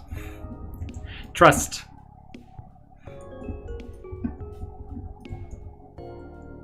Always trust. Never think for yourself, just always trust. That's the way forward. That's how we end up with a perfect world.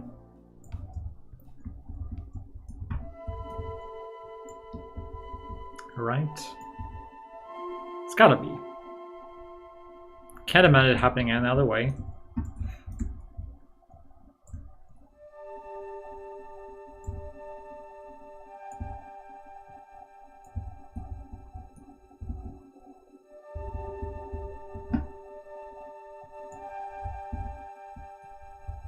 Oh yeah, right. You probably hear the music anyways. But I was like, I want to hear it too. So I shouldn't be adjusting things when you have like one volume and I have a different ones. If I had headphones, I could have, but.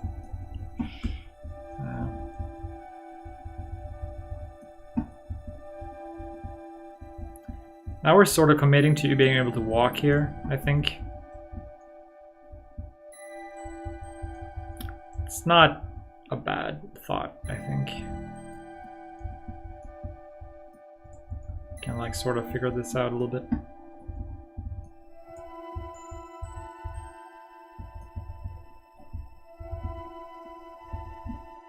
It looks so narrow, but literally if we place a character here,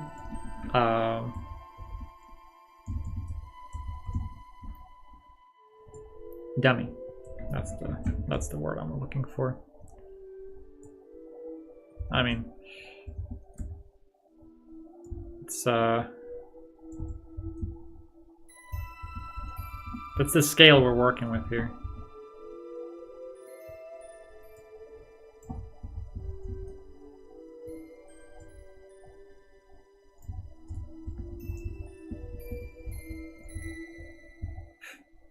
It's always like, even if I sort of intuit some of it now, it's always so like weird putting like a character next to what you're creating, because like you're like, oh yeah, right, big world and all. It's like, because it almost feels like in this scene the character should be like this or something,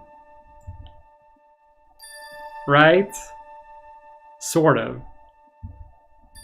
But they're like that. So everything is like 2x'd in size.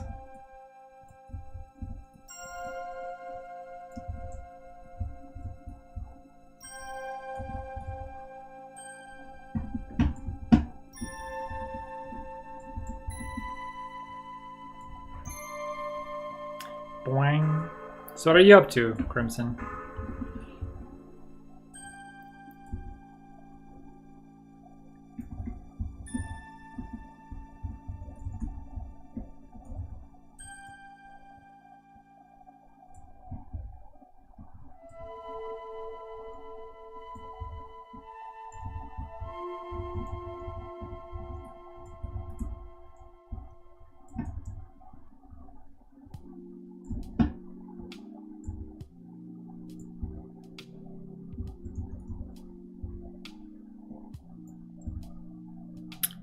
What's up?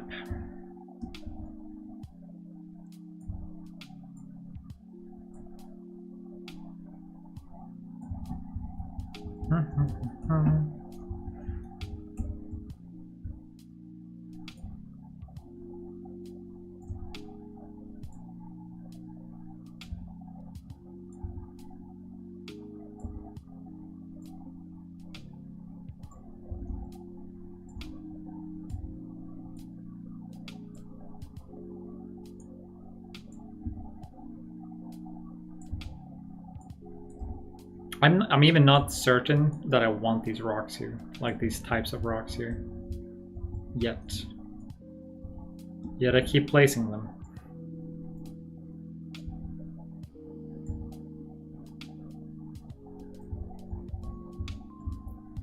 I do love the sort of like micro breaks in the line it creates. Like, if I'm composing with this line, it's very cool to not have it be like a perfect line. It feels very like viscerally natural in that sense.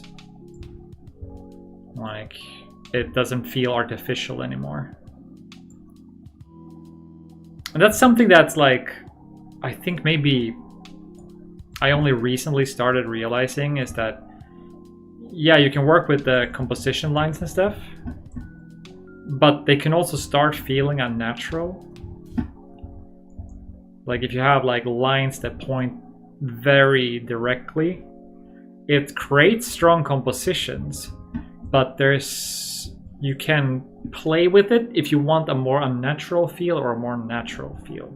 I think that's the realization really, is that as an artist we have those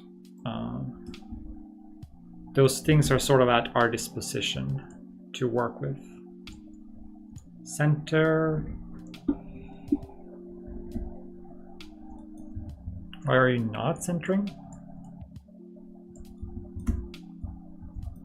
What's going on? Are you part of a group or something?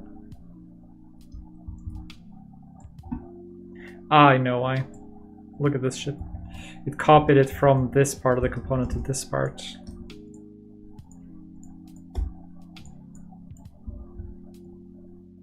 So, and then center.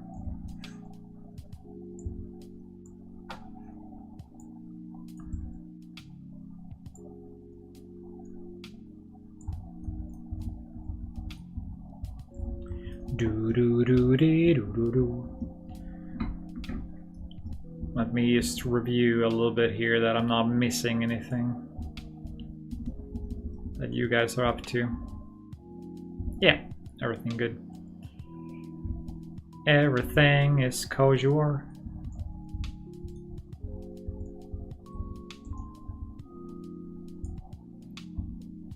Kosheres.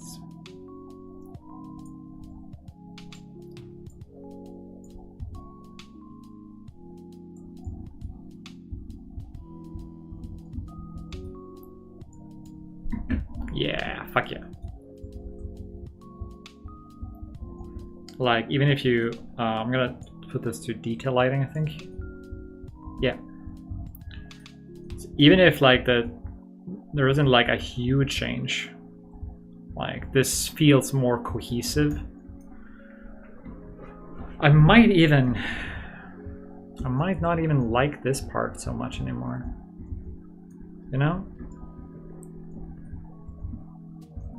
Like that might be like, you know, less is more sort of story here. It's a nice thing to break some of this up a little bit, but I don't know that that's the right idea. I think I know what I'm gonna go for instead. I might actually just go for more of this. Smaller, but more of it. Because even as a gameplay space, this is gonna flow better with a little bit of like an opening over here. Right? Like, yes, you can go over, but you can also like squizzle through here and then down this little alley valley thing.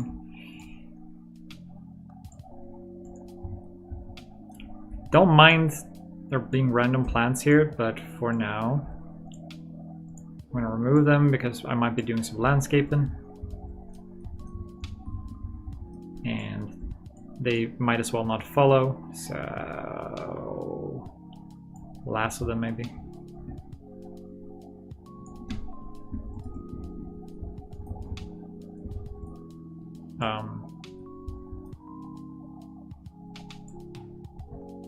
Something like this happened yesterday as well. I'm on the wrong map? I don't think so. Let's just manually select them then.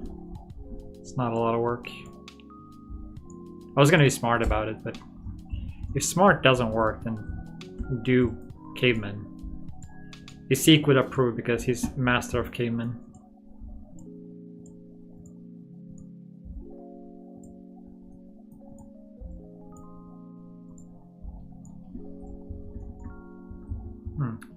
More stuff under here than I thought there would be, honestly.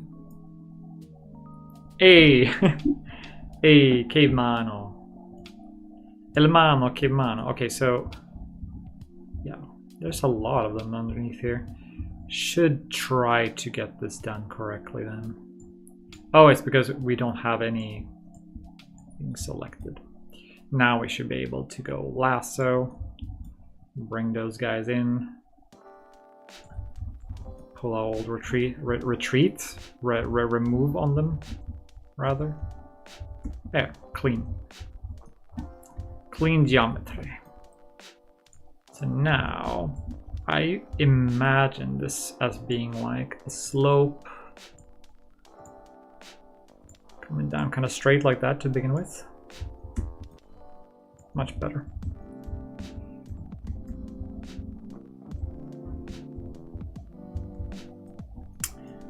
And then, what I imagine for that space, I think I want these guys at a much smaller scale.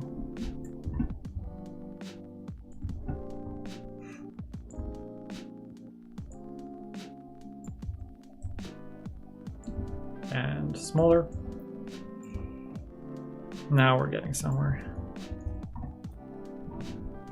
Are these 2.6, 2.6, 2.6? Yeah, they were scaled a little bit weirdly, weren't they? Let's lock that because I don't think I'm gonna work with strange scaling for now.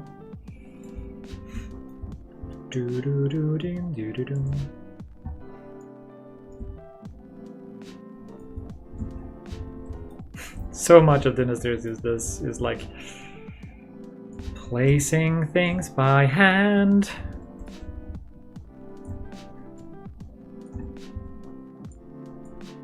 Like I say sometimes, one of the last big open world games that is like not like where everything is just placed with like AI systems or like PCD systems or stuff like that.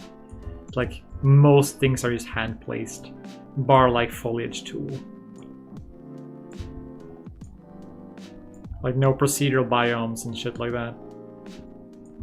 And when I say shit like that, it's not that it's shit. It's just like recognizing that they're so common when you create these big worlds today because they save so much time, and Dynasty doesn't have them. and it's an indie game, so it's like it's crazy idea. I wonder why. Well, simply because I'm not smart enough. Not because I'm not smart enough. Development started so much before those things were like fully standardized. And we didn't adopt them.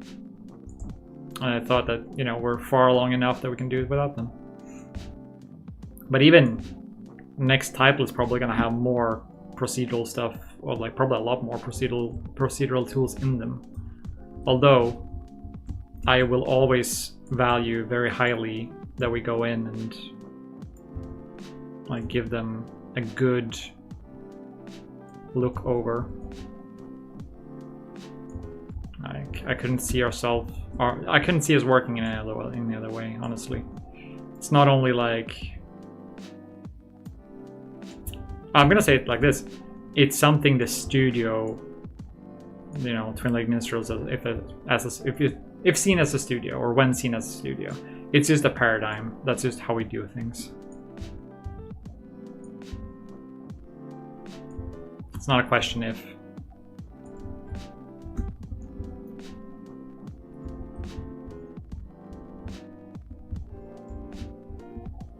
Do you guys remember what we started with? Like how a small change can just like make things sort of like come together. A whole different like vibe. Now we need some water effects for like leaking through and like the thing that would actually fill this up. But I'm really happy with this.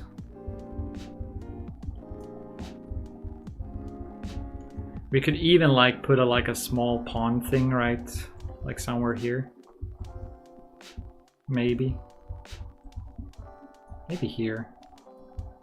That's something for me to think about and not like, I don't need to try that now because I need to like think about it and, you know, see if I want to commit to the idea or not. Let's see. Disturbs me that this isn't full with something, but I'm gonna replace that with something proper later.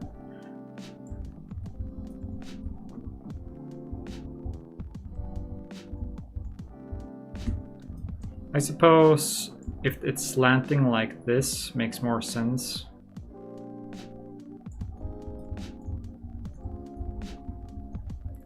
And that way I can keep my precious little composition here without disturbing it too much, I think, because it's mostly just dark anyways.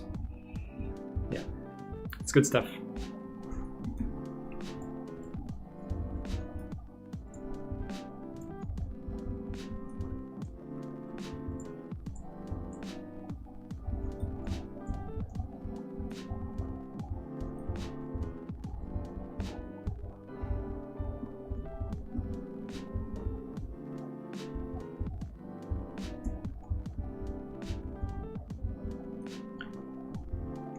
Like technically this wall is way too stretched.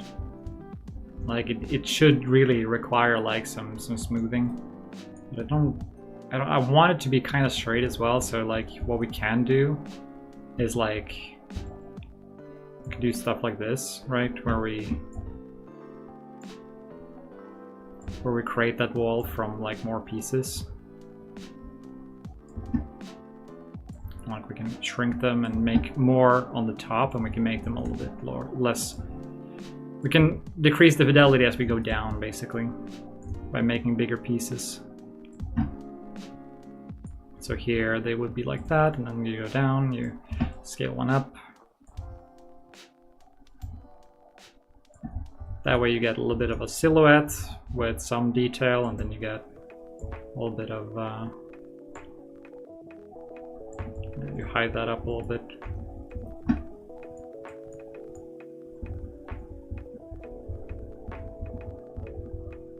And yeah, it's just dark enough that it doesn't matter. Yeah.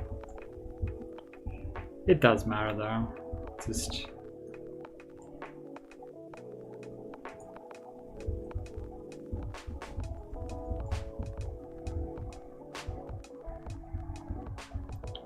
the clay whirl of Dynasty.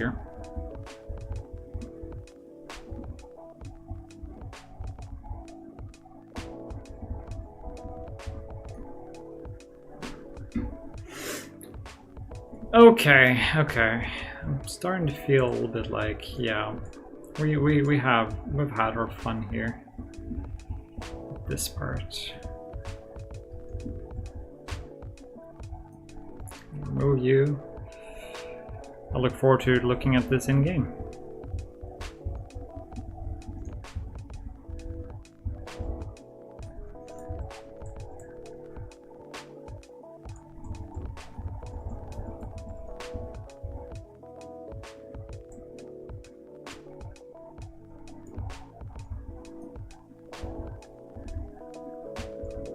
Yeah, nice.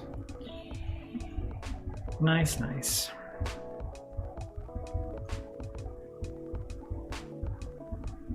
Oh, I think I'm going to use some foliage here. I'm going to use some of the foliage that I liberated earlier.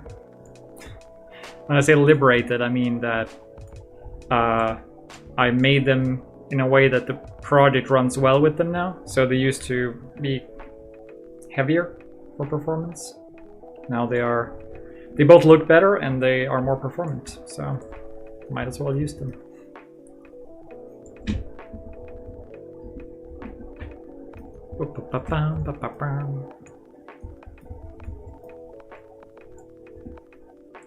You're selected. Oh, paint. Yeah. That's kind of big, isn't it? Bag. 0.75 to 1. Better.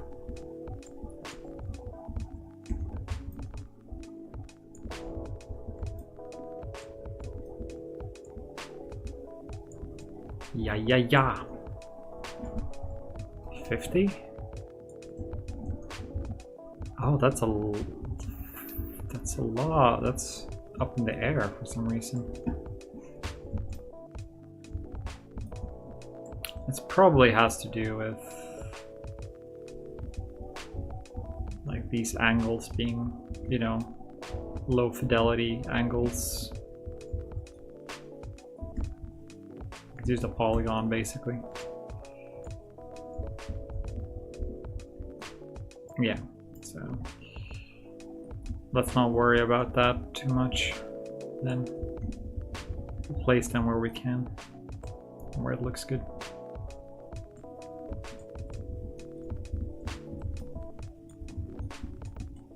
I really like that spirally plant, but it's not there. Perfect.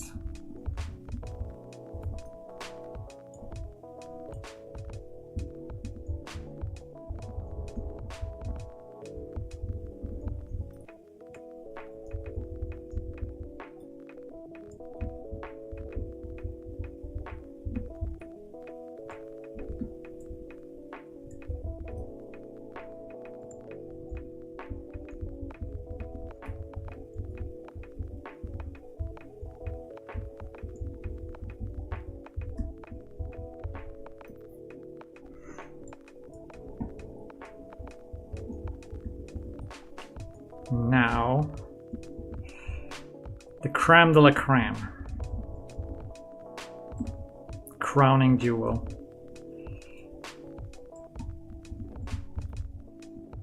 What other sort of crap end up down here?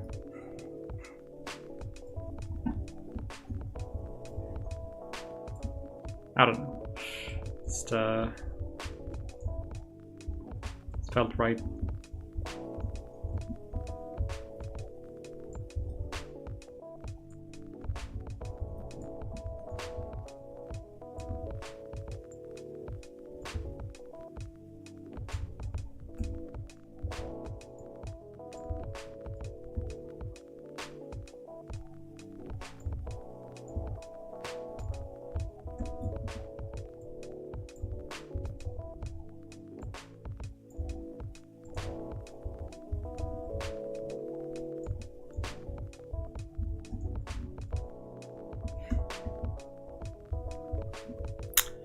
Cool.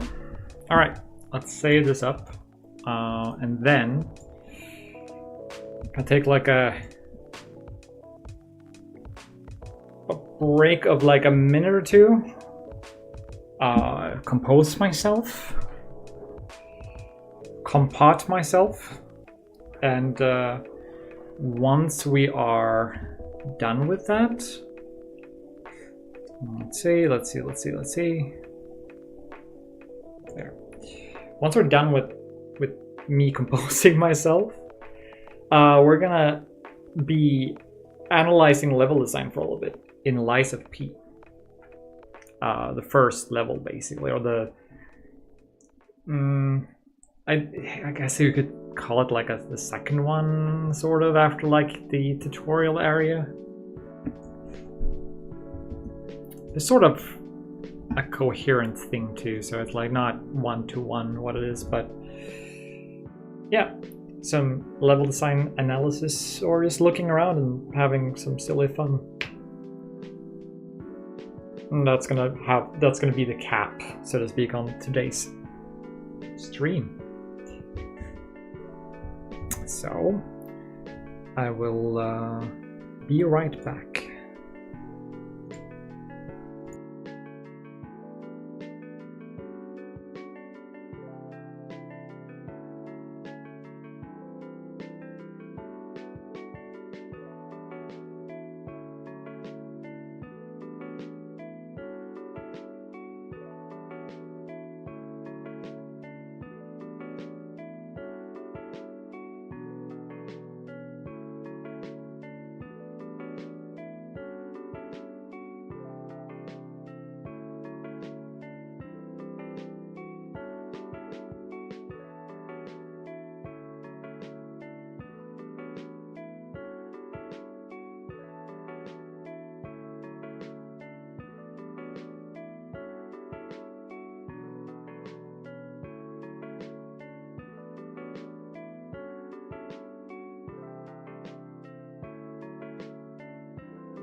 Gameplay will happen when it happens.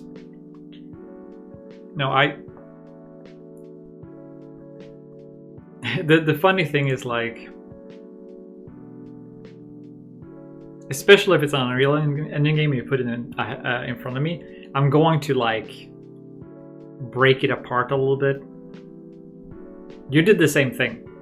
You went for the animations to look at them and see how they were made.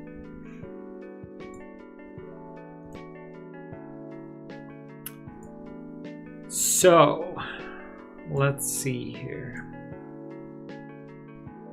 You played it first? You weren't done when you started ripping animations, were you? Huh? Maybe you were, I don't remember fully. I do think...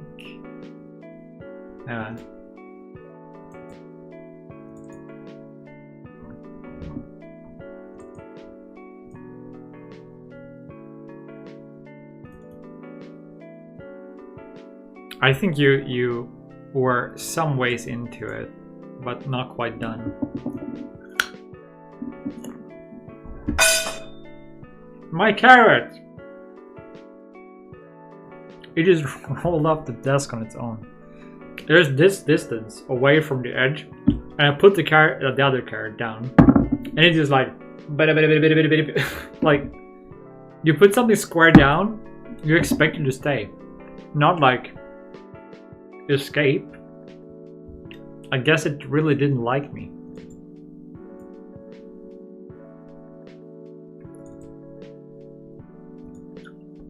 Yeah. Carrot, rip. Rest in peace. Carrot.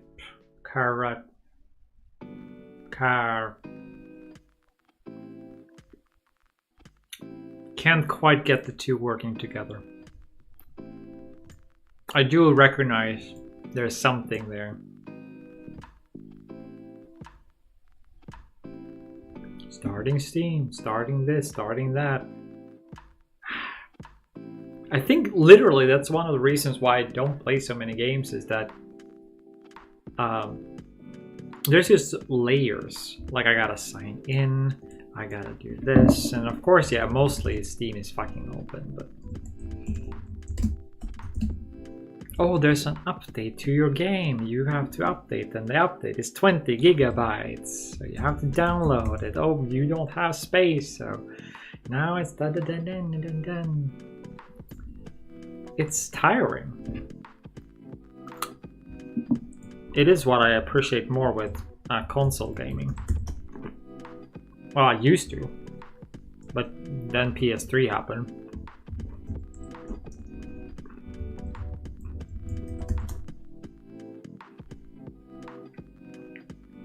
That's my password, bro.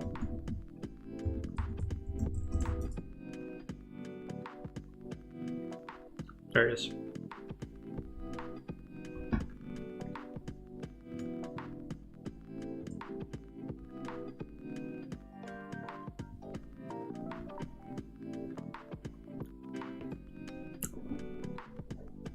Now shader compiling?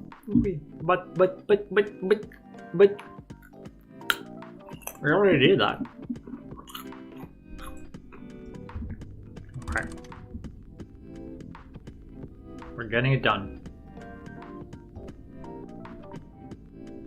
I'm gonna bring you in on this journey. You guys get to follow.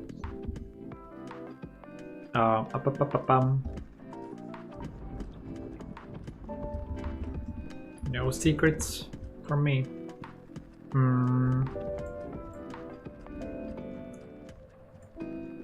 Would you guys see this? You should, right? Yeah. So select the process. We're gonna select the LOP and inject the DLL.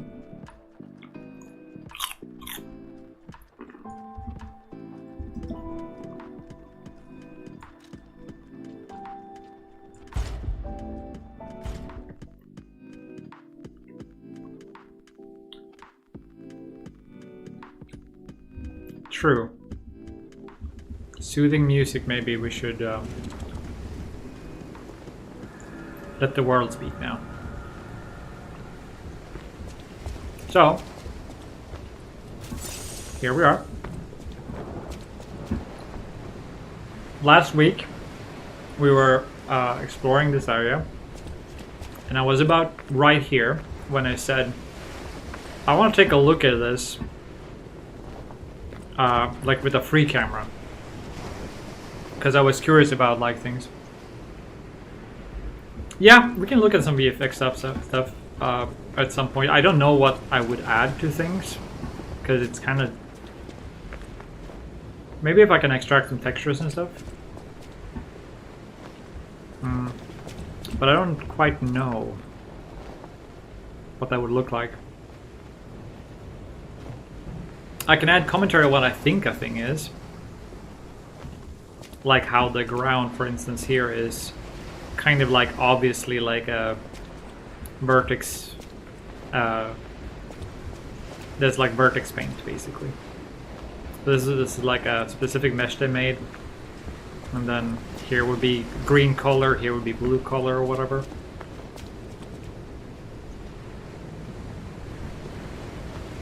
A lot of these buildings probably too. Well, that looks textured to me, but it's conceivable that those bricks were revealed with like vertex color. But with a shadow like that baked into it, I don't think that's the case. But it's sort of conceivable you get stuff like that. So, let's see, insert. Yeah, okay. So this camera is kind of awkward. I have to like pull my mouse up and down like this. There's supposed to be controls, but I think Lies of P sort of like it sort of like blocks it a little bit to some degree. You can't do a lot of things with this. And in some games you can do a lot of things. So one thing that I thought was really cool was that island out there.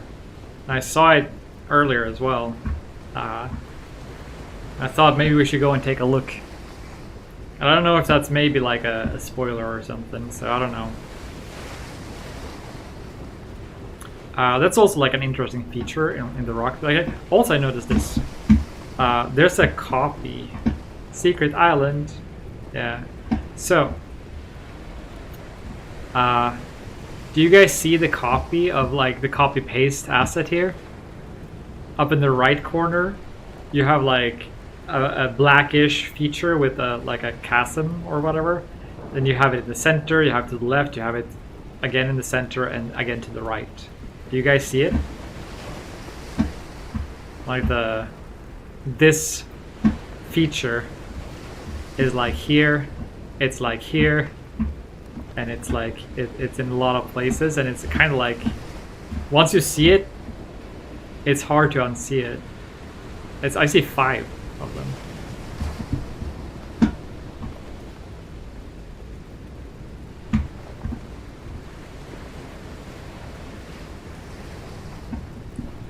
And there's probably more, like, now that I see that, it's probably going to pop up more in the game too, but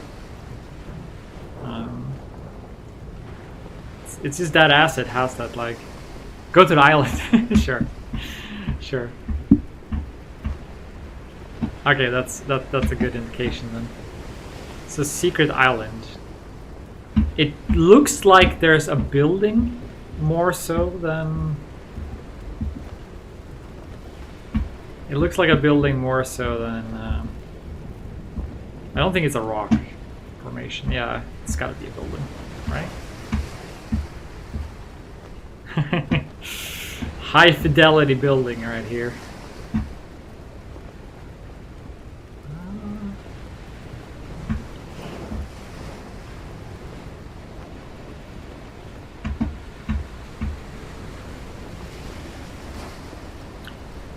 It could have been like an old lighthouse or something, maybe?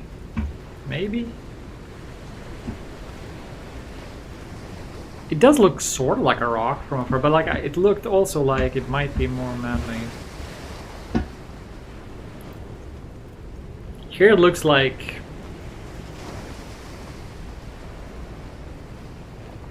It looks like you could go out here, right? It looks like an exit of some sort.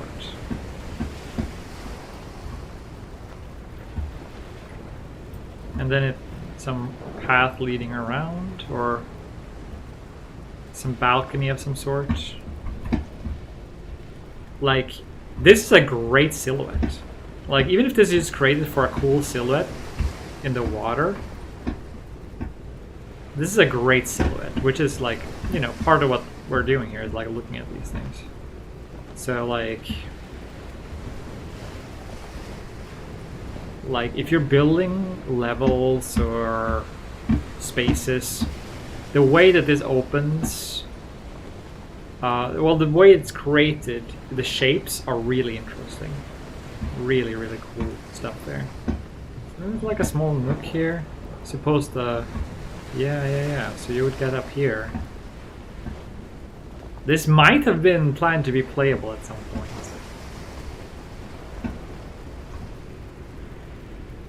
Silhouettes of the P. That's a good one. That is a good one. Yeah. Oh, so if anyone wonders, we are only looking at whatever levels I've already played on stream, so we won't be spoiling more than the things we've already seen. We might, of course, look at something by like an accident or so, but like above all, I'll try to keep per like new area that we find. Sis. Yeah. Oh, so here's something that when I was testing this earlier, I don't know like if this is like I'm just looking into it too much, but I have 2 theories. Just gotta keep moving, snailing my way forward. This camera is something to work with. But at least there's a smaller distance now that we're here.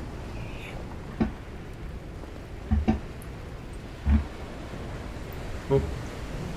So, when I first started playing, I noticed that it looked like the train came from over there. Like, straight into this train station.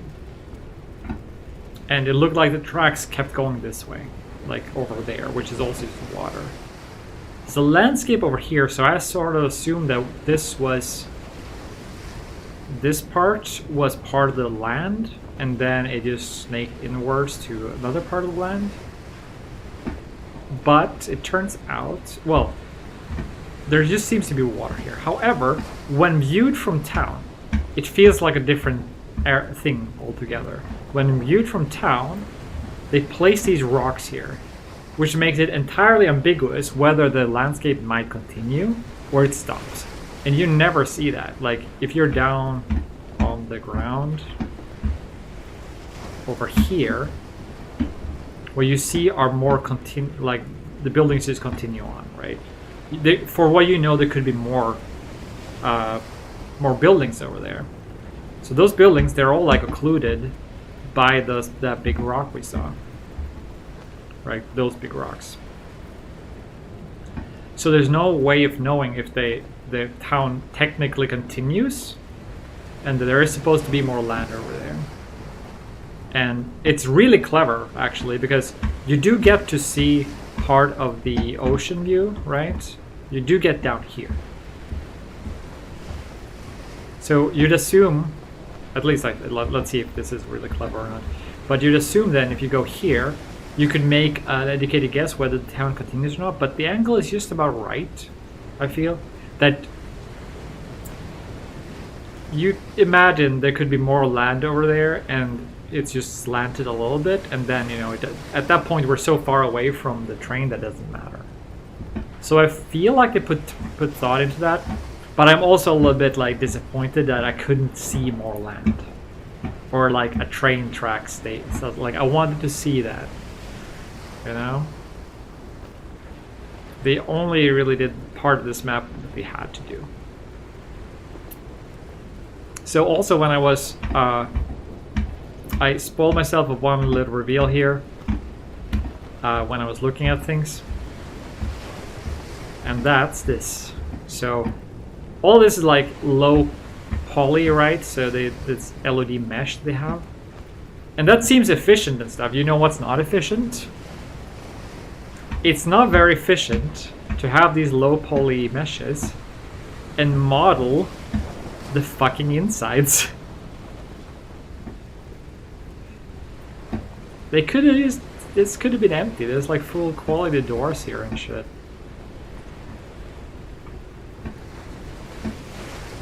Like, it's a full-on low-poly inside, with textures and everything. Not a removed texture face, nothing. It's just all like this clay world. Yeah, the entire train station in low-poly just exists. With this as a pristine little asset that hasn't been touched at all by any LEDs.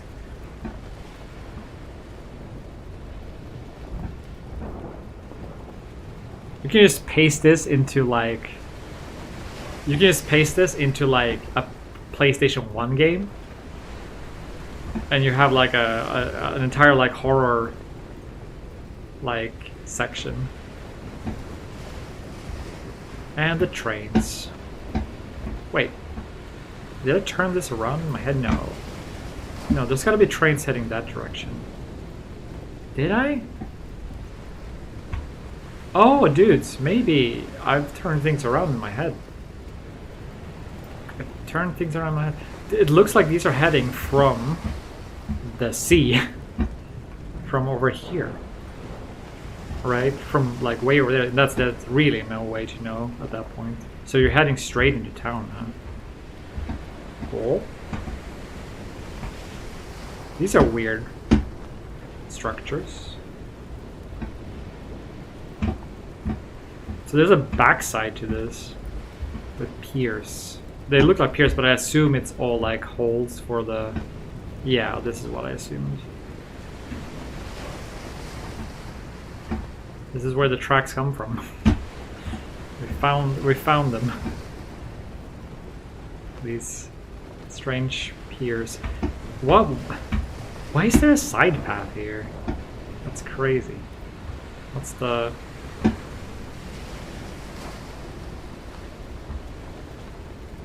This is so sick.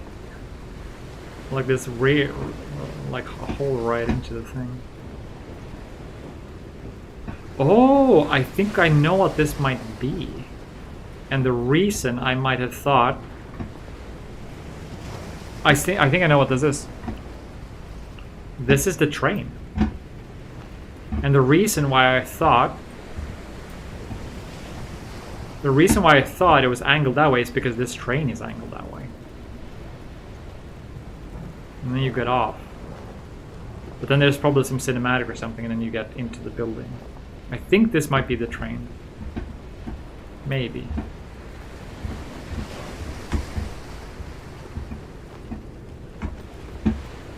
I guess there's one way to figure that out.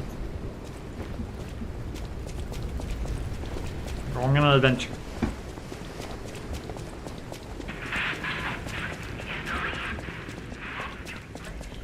Do do do do do do do do.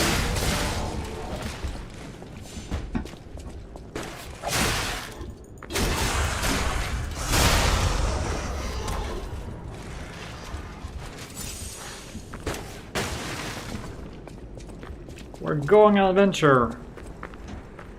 Ah, we don't have to go and disturb the dead anymore if necessary.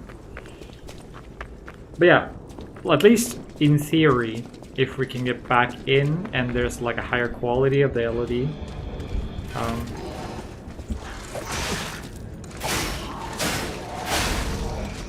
I'm playing like a madman right now. Then maybe the LED for the train itself will be loaded. Hello.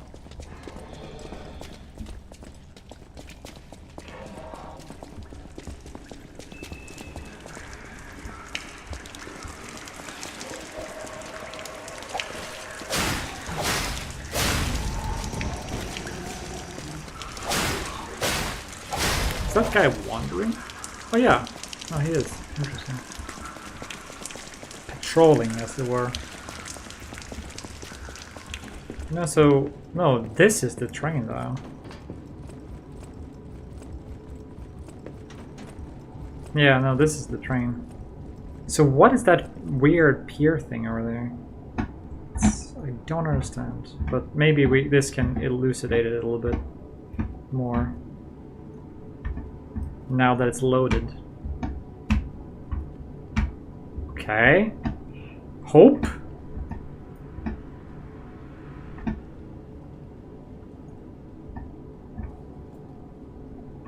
Crazy. Oh, there's just puppet bodies back here.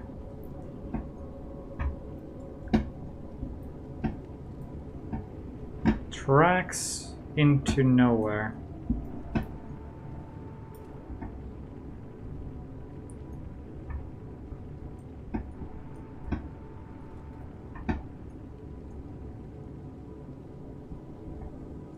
Yeah, puppet stack. I assume they have lots of those.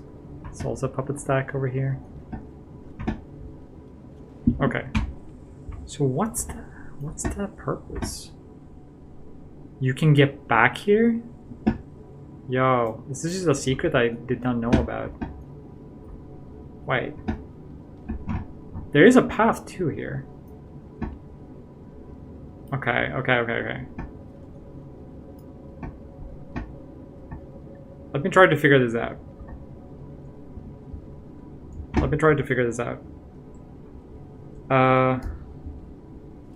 Because it feels to me that you might be able to get back there.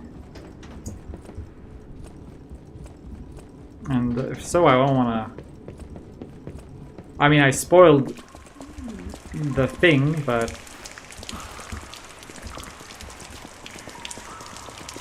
I thought it was thorough with...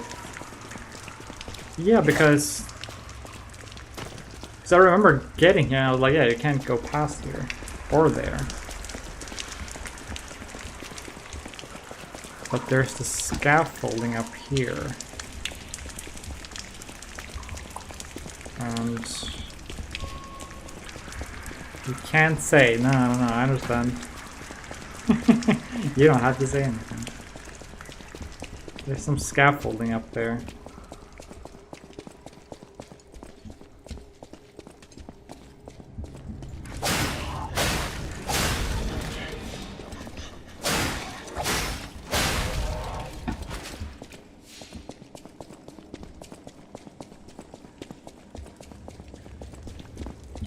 I feel like it's supposed to be... there's the stairs or something. Yeah. Do.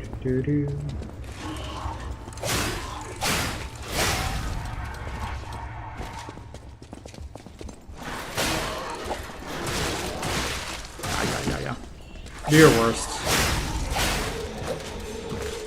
I'll do mine.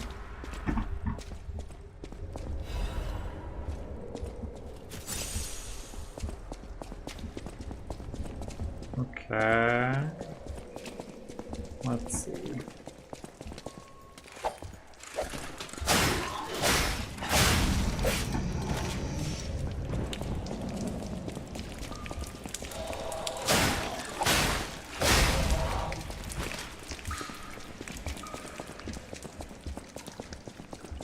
Is this the regular road up?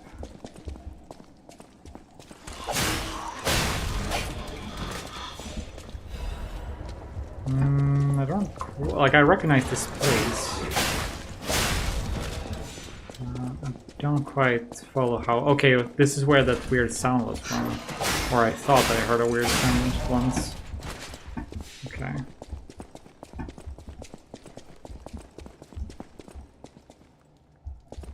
Oh yeah, no shit. I assume because, like, unless there's some very specific build variety where you can, like, tank yourself out, but this doesn't feel like quite the game for that. Ah, okay. They are giving you a view of the area downstairs, so for the astute, you should be able to use that to figure shit out, maybe. That's where we came from with the train. That's where we're trying to go. This part, it's like right underneath here.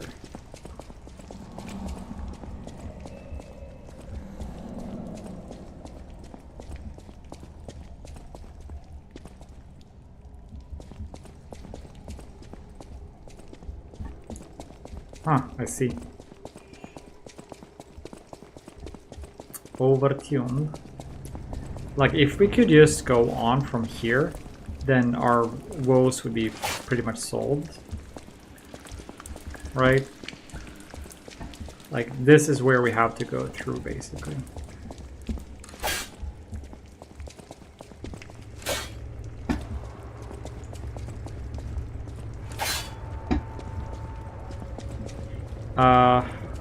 Could you break this thing with... What was the action?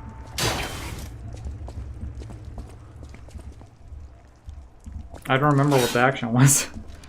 I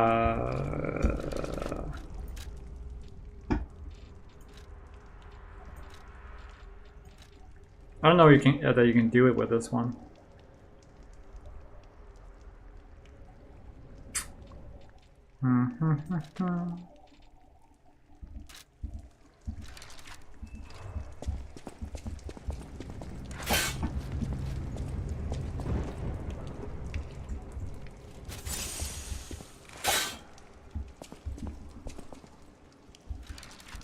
Inside keyboard mouse menu. Key settings. It's not a fabled arch, is it?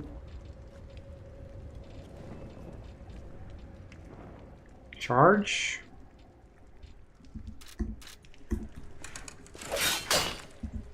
Or is it Fable Art?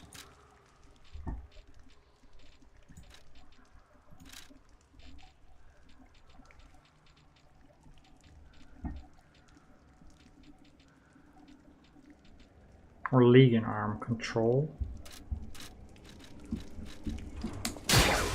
Yeah, that's this.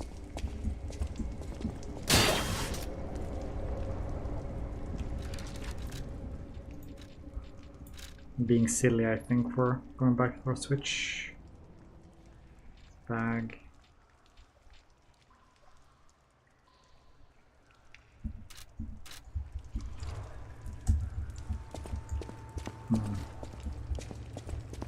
Why I'm trying to break the door?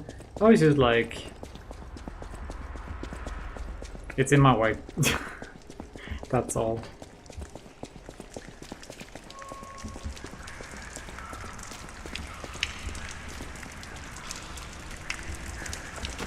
I'm too curious. So I assume the scaffolding has something to do with it.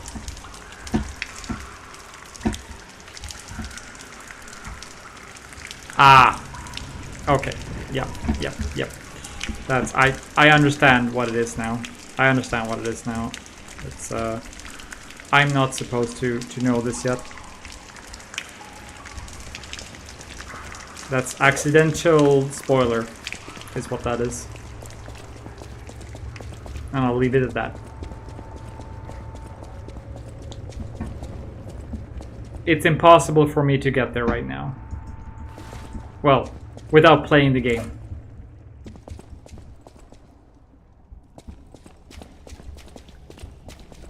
Have you not been there, Ezek? I feel like you've been there. Right?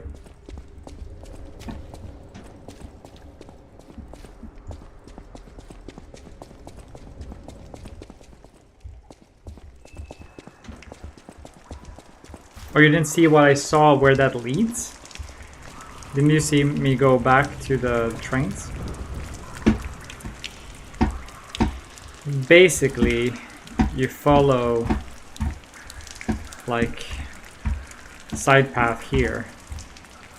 We all saw this already, so. And then there's this path here, right? With the... Oh yeah, you were here because you saw the corpses.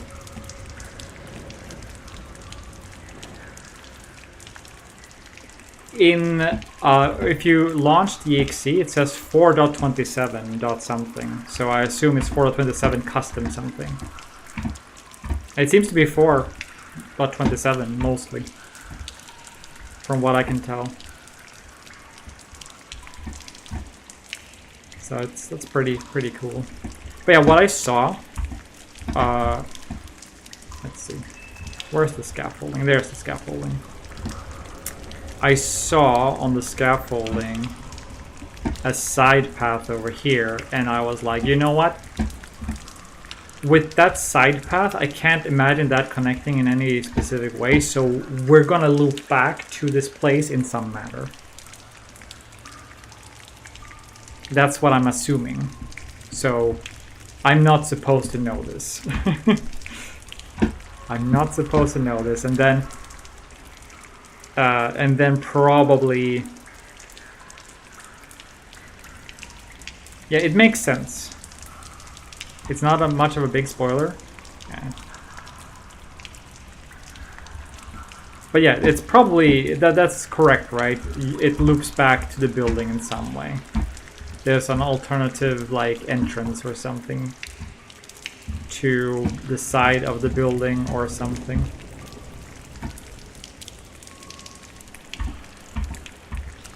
You couldn't go through here, so it's gotta be like some side path somewhere.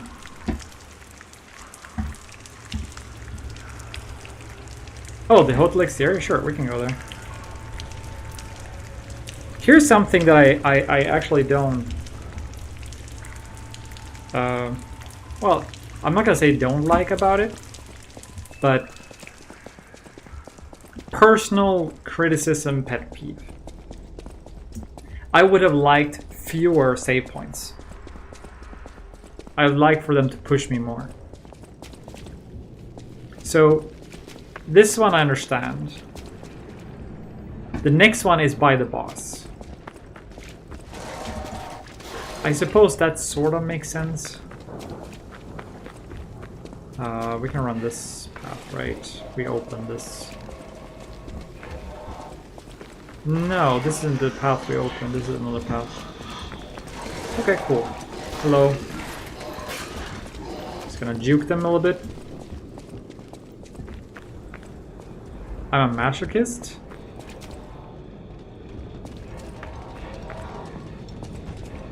Wait, how am I a masochist? Isik is a resident expert. Oh, because I'm running. Oh, masochist because... Yeah, okay, I get it now.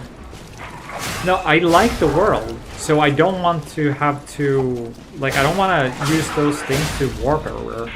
I'd like to just take this journey and be like, yeah, I'm gonna walk, even though I might run past some enemies here and there. Right? This guy's gonna come at me with a red attack. Might as well run out of it.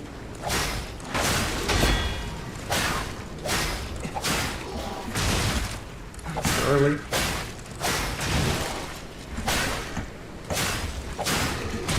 I was hoping to hit him once more, so he got stunned again. That's fine.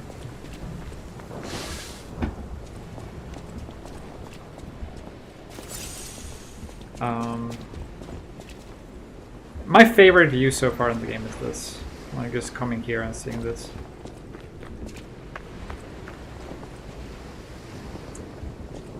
Sad thing about these back alleys is that like here it makes a little bit of sense, but like they don't have any doors, I think, leading to the back alleys here. Like, what's the... How will they get back here? How could they enjoy this back alley?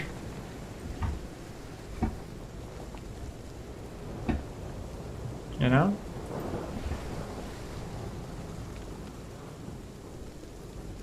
Yeah, I don't want to spoil myself to a big degree, so like I'm looking around this general area basically. So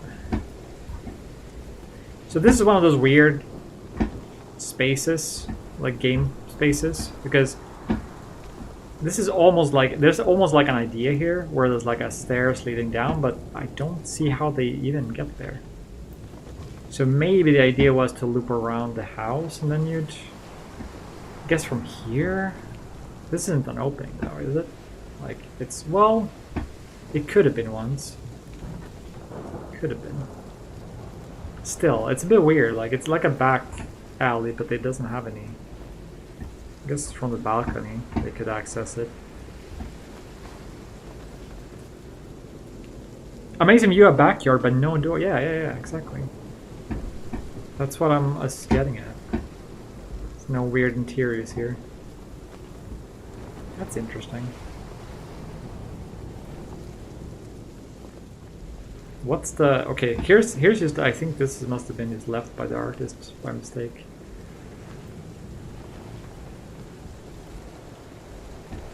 Can you ever see those? Ever?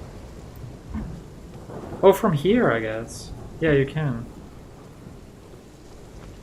Yeah. Okay, so it's not a mistake then.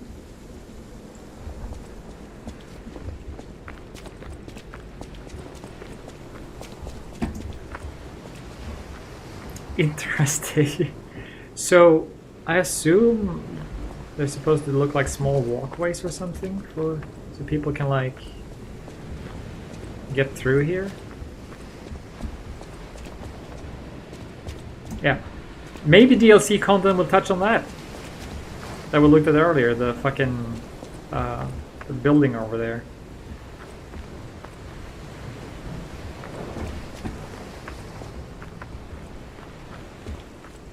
Maybe.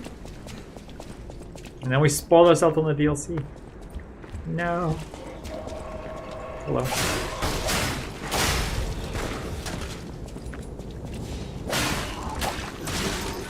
Oh yeah. Right, there's another guy here.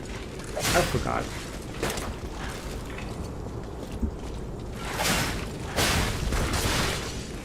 Also, last time I played kind of with lock-on.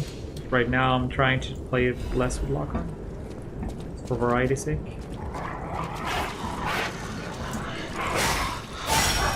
Duked.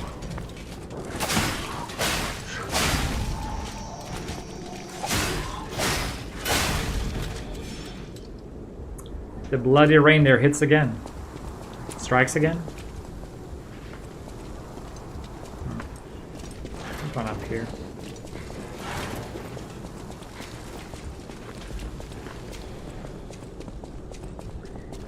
Now, like these two, they are kind of well placed. It's just that they're very close to each other when you open the shortcut. Cling sound, you press F. Okay. Oh yeah. Right.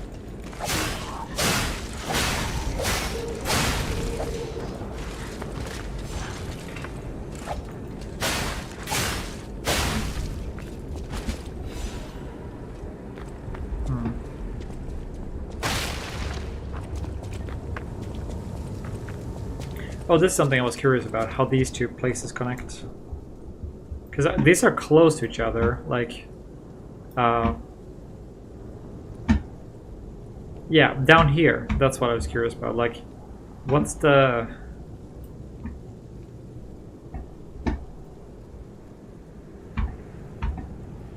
It's farther than I thought it was.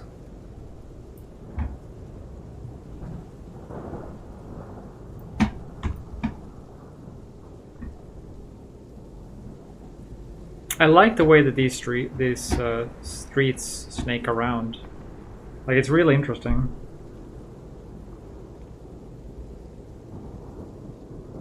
Yeah. That could be it. I'd like to fight more and struggle a bit more before, like... So I hope that that's the case. Yeah, I do have to recognize it's the first part of the level. This is nice.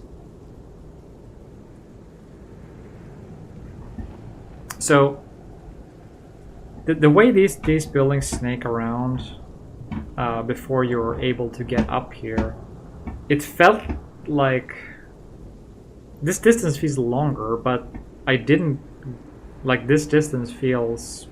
I mean, it snakes more than a straight line. That's kind of funny how that works out. Oh, I can also do things like this. I can like pause frame and I can forward by little amounts if there's anything I want to look at like in motion. It's kind of neat.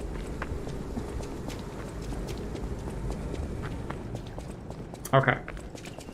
Hotel exterior. That's gonna be an interesting one.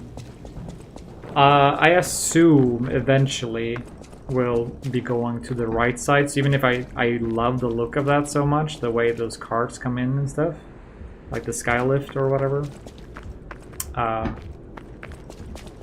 I'm going to hold myself from like looking at the right side, I think.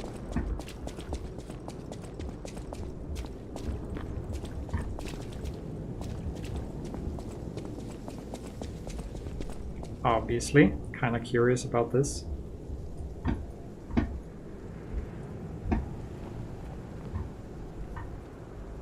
Nice.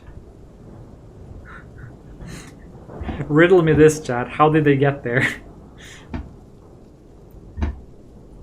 How in the world did you... Okay, here's my theory. They didn't just get there. Some noble person was like, I don't want my carriage to risk being stolen. And then he was like, I'm gonna put it behind 2 locked doors. Or it came from above, somehow. The garage, yeah, is this the garage? Is this what this is? Is this his like sports garage? Yeah, it's gotta be.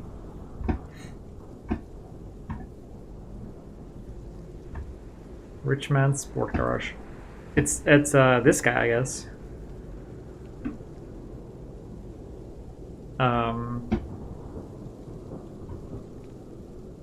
Is this the insignia for the not for Geppetto? It's a Rolls Royce, yeah, basically. Basically, that's what it is. Okay.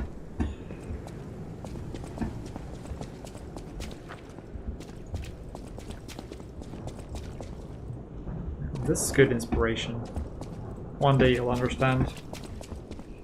But this is really handy. So, we were reminiscing on stream if these guys over here, if they fought out here, or if they... Because the damages seem to be fall damage, if they might have fallen from the building. So that's something to investigate. But I don't see any broken, like, windows. It doesn't seem like that's the intention. Unless it was, like, from up here or something. Oh, I'm monstering the camera, guys. They better watch out.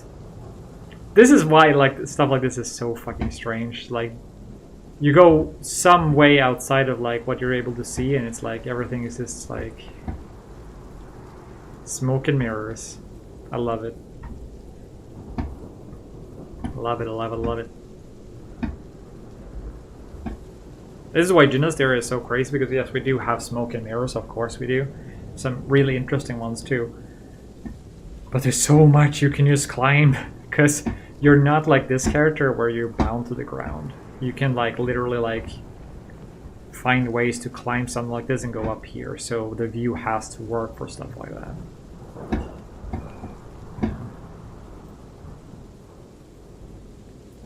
It's mind-boggling.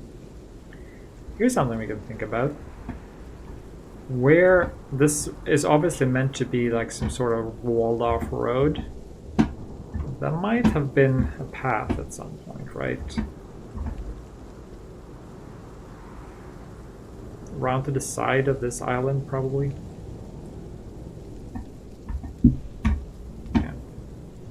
The spaces that don't exist interest me. Like, how does it relate to the rest of the world that this game would be, right?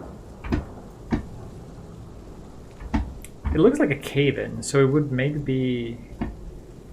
It's not even like a cave-in, it's just like a half-cave sort of deal. Yeah, but this... It might have curved into a cave, maybe.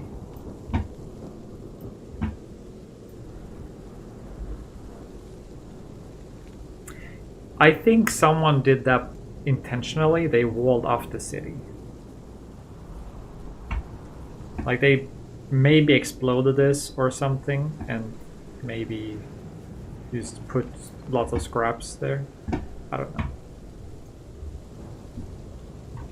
I get the feeling that that feels intentional. Oh yeah, there's absolutely like a cave. So this wall would serve no purpose whatsoever, right? Unless even it's a rocky path, but there is a path sort of thing going here. Oh, but the cave would be over here, so that's too close. The cave part would be here, but yeah, this okay. Pretty sure it's all checks out here, right? This would be more of the floor from the other place, but yeah, cave for sure. Yeah,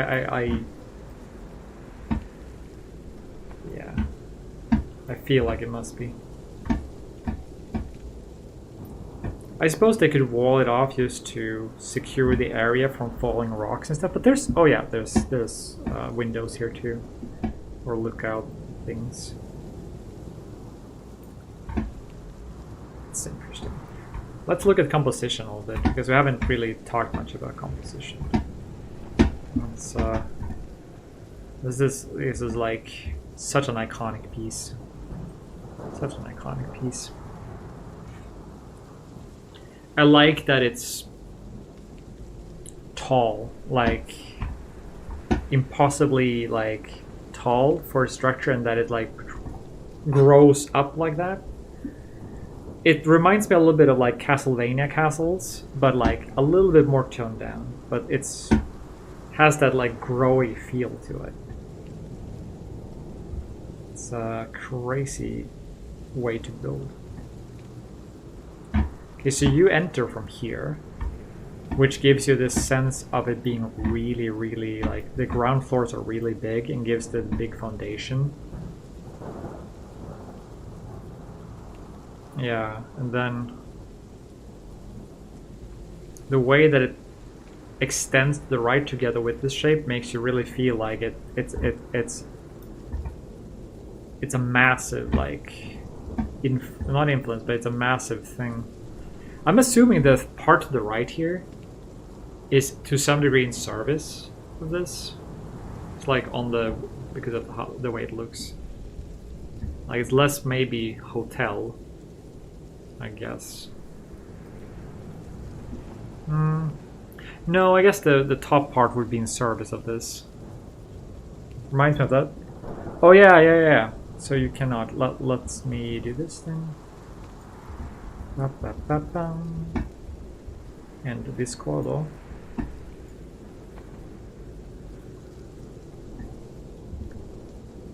So reminds me of this. That is such a funny picture. This is a real house, yeah? Yeah, it's like a Victorian version of it, whereas like they've obviously covered it up more in details and stuff.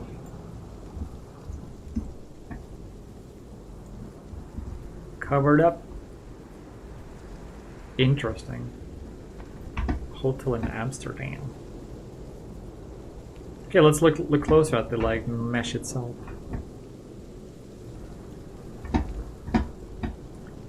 Entrance. So they modeled this part. It's interesting that they have like some idea of what this part is right on the inside.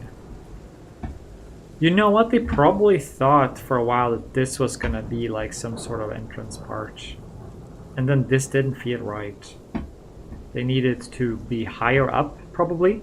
This is something that happened in Dynasty a few times, where we needed something to be higher up, and we have to like rebase where we have it. So we build a new base for it, and then we put the thing higher up. It's happened twice, I think. You sort of see when you enter. Ah, I see. So they do use it for like whenever like they open the door, maybe like animations and stuff. Okay.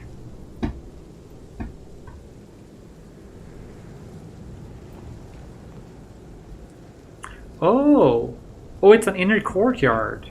That's what it's supposed to be. Ah, I see. So it is both basing it, but it's literally just like just an inner courtyard. Yeah, so this is the hotel part, really. This other part here is literally just like, well, this would probably have some thickness to it, but the idea is still here. It's an inner courtyard. I'm not gonna go too far in that direction.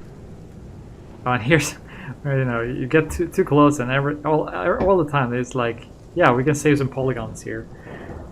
It's so crazy. You can't see it, those from here, can you?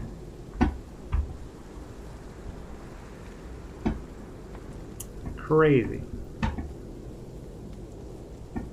Such a cool structure.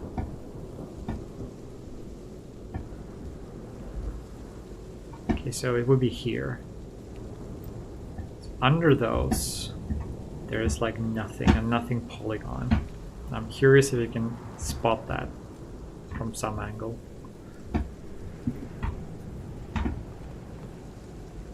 It would be from here, but yeah, I mean, it's so small, you would never be able to spot that. Maybe with a 4K screen, but not on my 17-inch screen.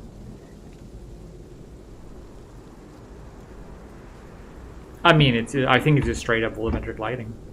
I don't think it's a trick. The way it flickers like this is very telling of like because the volumetric lighting basically use voxels, and then these like not voxels kind of, but like slices, and then they sort of like blur them out. But this sort of like box-like pattern here is very telling of that.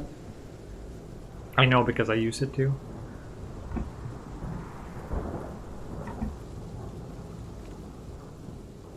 Yeah.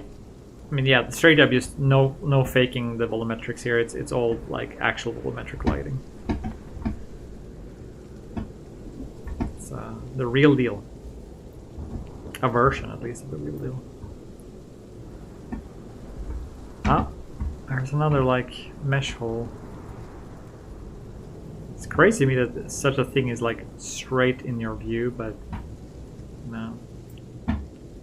You zoom out a little bit. Can't tell because there's just so much stuff that like is in the background. Oh, hold on.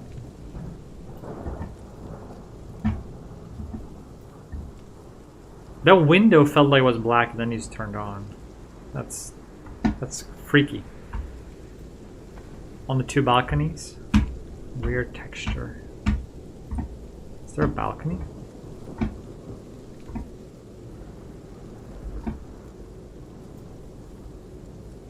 This thing, you mean?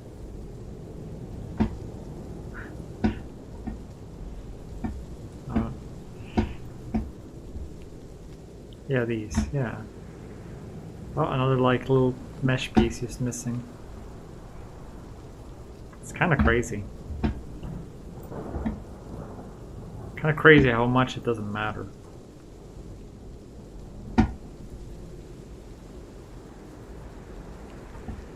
Straight up and back. Yeah. I'm thinking of these. But...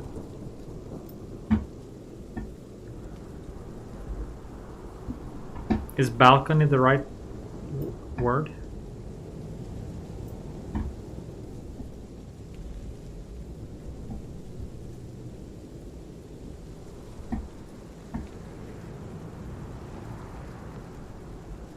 Nice.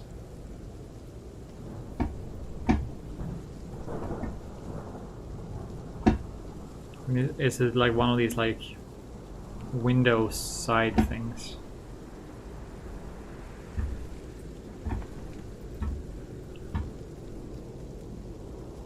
It looks like there's two different types of, which this makes perfect sense if you think about the building.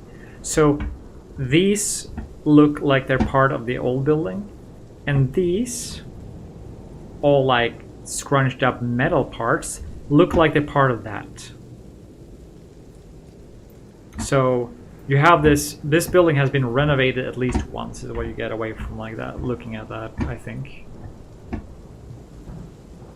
It's renovated to accommodate this, probably. Yeah, it makes sense, doesn't it?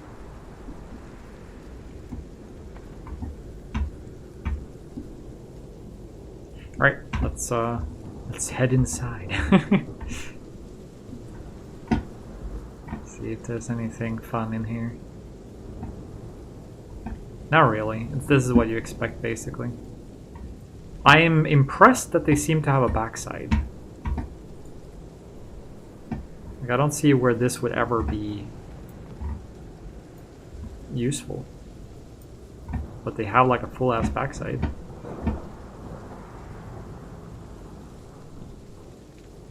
Maybe there's later places where you can see a backside and it's just easier for them to keep it that way. It doesn't... It's not super weird. It's funny, they didn't care at all to light it. Like, there's no windows with lighting or anything. Which makes sense. You know, lighting is, you know, expensive. But even if this here is just like textures mostly, so...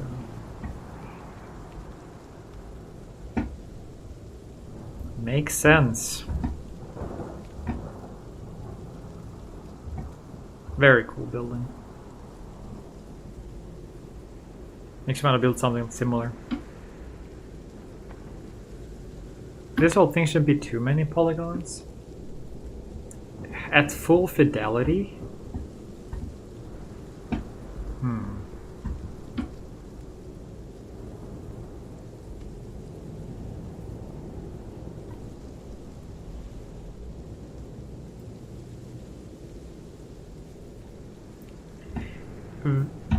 If we imagine the building blocks about the size that they are, which seems to be, you know, maybe one times 1 meter building blocks, and there is 6, maybe 10. 1, 2, 3, 4, 5, 6, 7, 8, 9, 10. 10 wide. They look to be at least 500 polygons to me. So 510 is 5,000. So one row like this is 5,000 polygons. So that 1, 2, 3, 4, 5, 6, 30,000 polygons for the front face. Then you have lots of details added to that. It's obviously like a hero mesh, but oh, like I'm saying full detail. Like when you're away here, it's lotted out like fuck, right? Like there's a lower lot. You can tell when it shifts, right? This and this, right?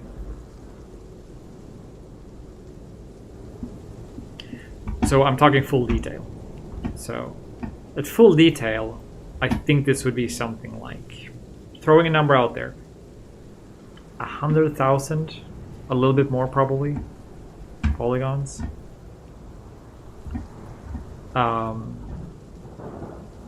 But then the sides are probably, you know, when you're not looking at them, they're probably going to be lotted out too, I'm assuming, or not rendered at all. So at any one point, I don't think a lot more than, if you want to check it out, right, you can do that.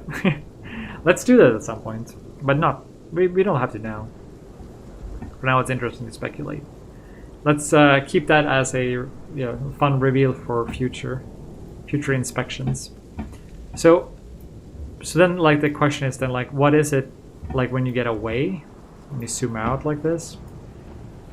I assume most faces are almost like flattened out at that point, and you don't have crazy stuff like this, right? If you go close and you look at these things where it's like everything is actual mesh protrusions. This by itself is like 200 polygons, maybe like 165 or something. If it's right. But yeah. Here it's interesting. They didn't even smooth these out. Like these are just like block, block, block. I assume because at a distance now it looks like it's made out of 3 pieces instead of like one continuous piece, which adds to the sense of detail from a distance. Which is a really, like, if it's a conscious decision, this is a really nice conscious decision. Yeah, if you take at face value all this detail, then yeah, I think it is a lot. But the moment you get here as the first lot, you see it shift. And then there's another one over here somewhere. Yeah, here. And at this point, I see like a lot of texture details are just crunched up. So it's like here, it's probably like maybe 30, maybe 20,000. I think. That's my best guess.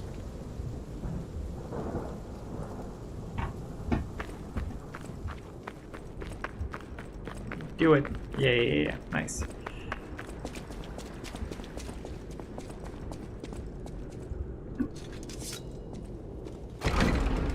It's interesting. Yeah, you can see it even here. You can see the courtyard inside. That's what I wanted to look at. We're not going to do any extensive checkups of this area. But this is beautiful, so.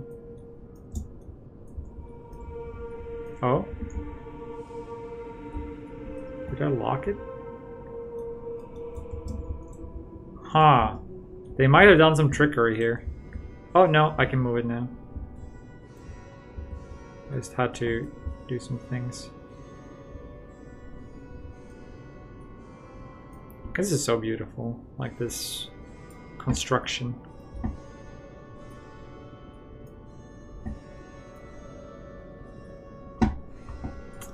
I like as well how much of it is like basically just a golden material with a normal map. It's like there may be roughness, probably like roughness. But yeah.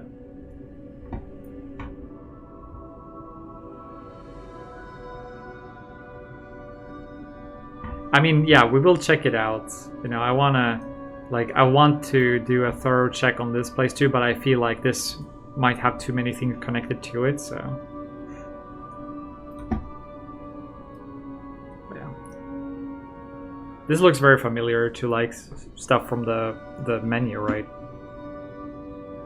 Menurite. That sounds like a meteorite, a menurite. Yeah. I want to zoom like it out here and shit too. Like we're not gonna look around here really. It's just I wanted to look at this asset. It's fucking cool. Fucking cool, mate. What do you think of all this? I'll use my power to help you. Mm-hmm. So, how can you help me look at the assets of this game? Yeah. So, we gotta clear the first chapter.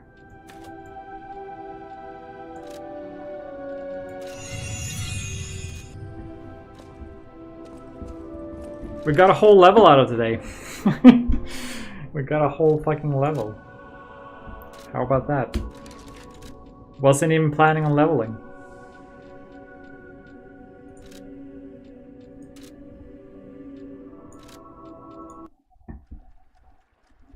It's, yeah, it reminds me of this thing. Somehow.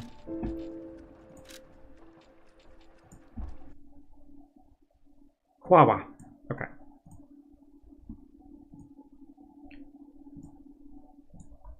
That was interesting. I enjoyed. Hope you guys did too. Let's see. Feel like I'm a little bit bug-eyed from looking so intently at things. There we are. There you are. Oh, apparently we got another follow earlier. Thank you, person who pushed us further than... Yeah, it was Goliath. Dropped the follow as well. Pushed us to 70. So that's nice. Actually, I think Goliath might have been... Ha! The Goliath was actually the 69th. And then Manny was 70th. Oh, the next person was 70th. Nice. Whoa, what time is it? Yeah, time does pass. Up next today for me, I'm gonna watch two episodes of Kusuria no Hitorigoto. That's the title. So Apothecary's Diaries Season 2. So I still have 2 episodes to catch up on. So I'm all catch up on, so I'm all caught up, as they say.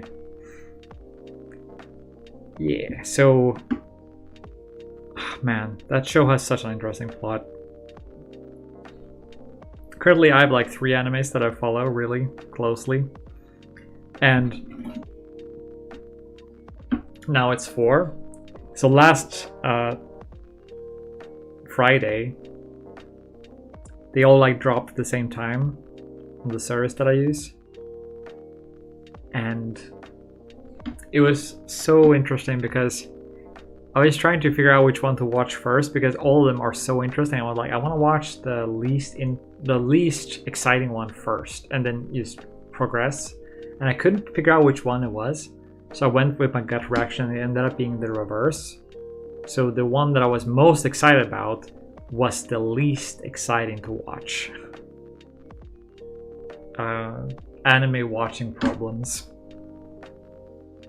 So all three of them are really good, but it was just like on the movements of Earth, on Chichikyu Ondo no Tsuite, it just blows anything else out of the water, I feel. So it was like that one is hard to follow up, really hard to follow up. That's a show that is fundamentally about ideas and inspiration, and it's about how ideas can persevere through time. So you change sort of like a lot of the main characters you follow, or it's not clear who is the main character. I think the main character might be the idea. And this show centers around the idea that it's playing out in the past. It centers around the idea that people are being persecuted by Templars and not Templars, Knights Order people, and because they're questioning if the universe is Earth-centric. So they're trying to propose heliocentrism, right? Which we know today is kind of like, that's the way the world works. And so it's all about that idea of the science and how the science survived and stuff like that. So it's so interesting, and it's so beautifully animated. The way they just paint, because it's so much about watching stars, so much about like looking at starry skies. So it's like they paint these incredible like skies with so stars, and there's so many colors and everything. It's so vibrant. I've never seen anyone put more care into like that the stars are, the stars are the stars of the show. Ondo no Tsuite. Let's see if I can find a picture of the sky. I have pictures of it, but I haven't organized them yet into my I haven't organized them yet into like my my inspirations folders.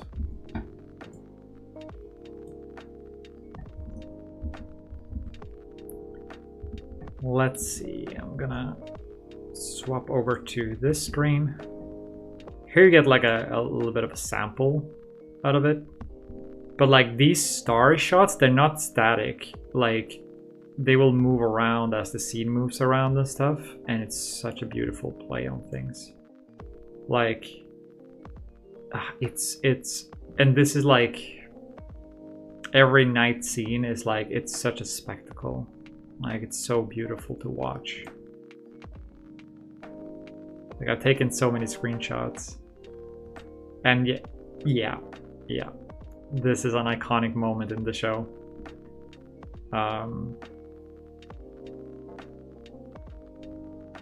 Doesn't really spoil anything, but it's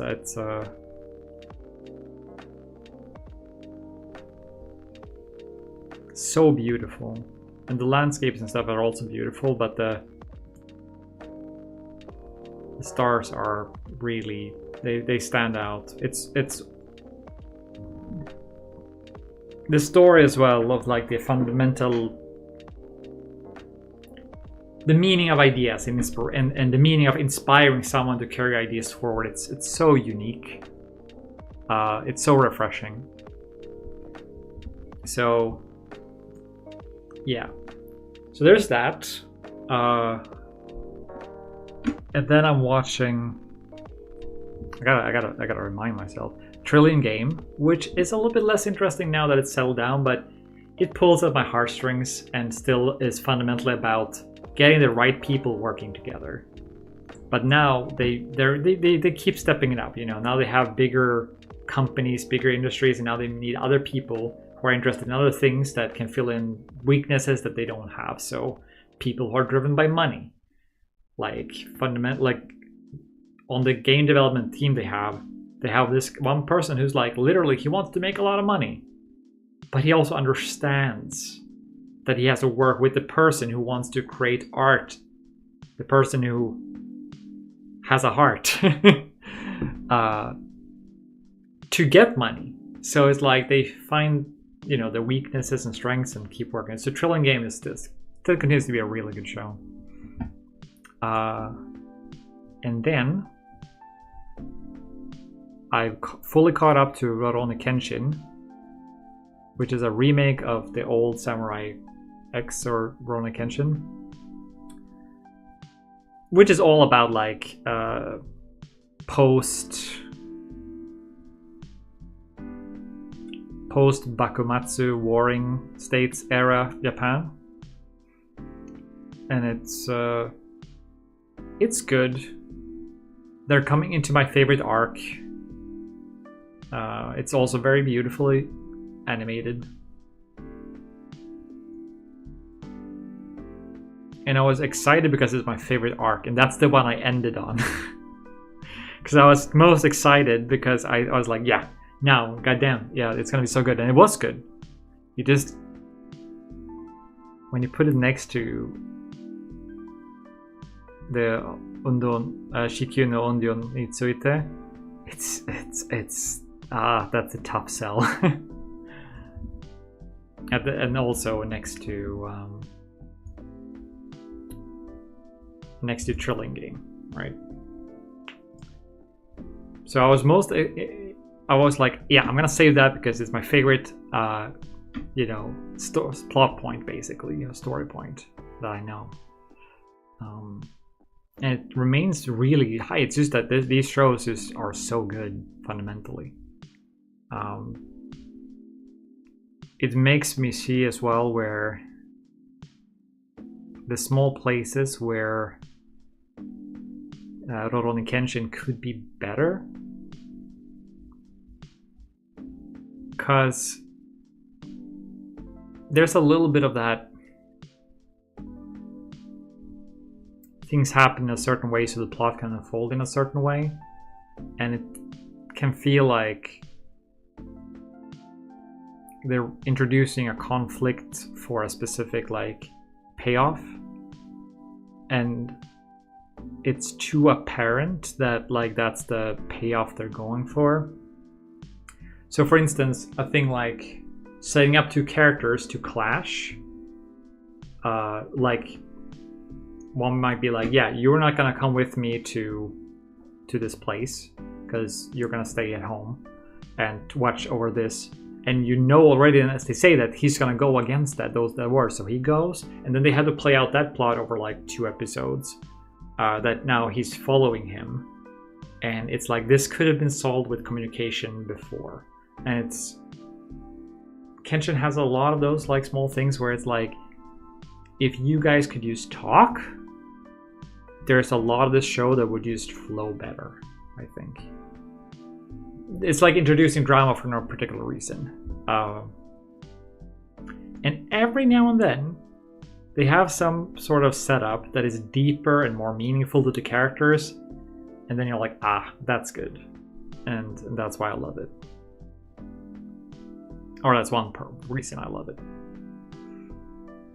I'd say the strength of Rurouni Kenshin is simply really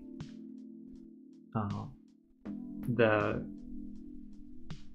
setup of the characters, and you learn to love the characters, and then you have enough time to really like attach to them. So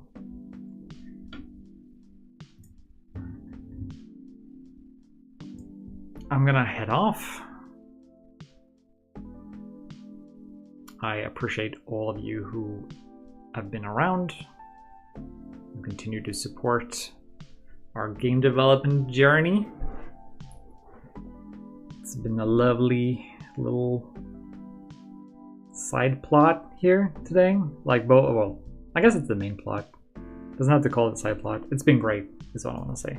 Before we end, let's have a look over at the Steam board and see if any new follows, or not follows, but the wish lists have dropped in. Nope. We sit at a comfortable 364, which means we're heading towards our 369.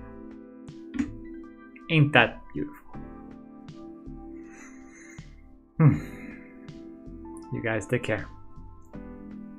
And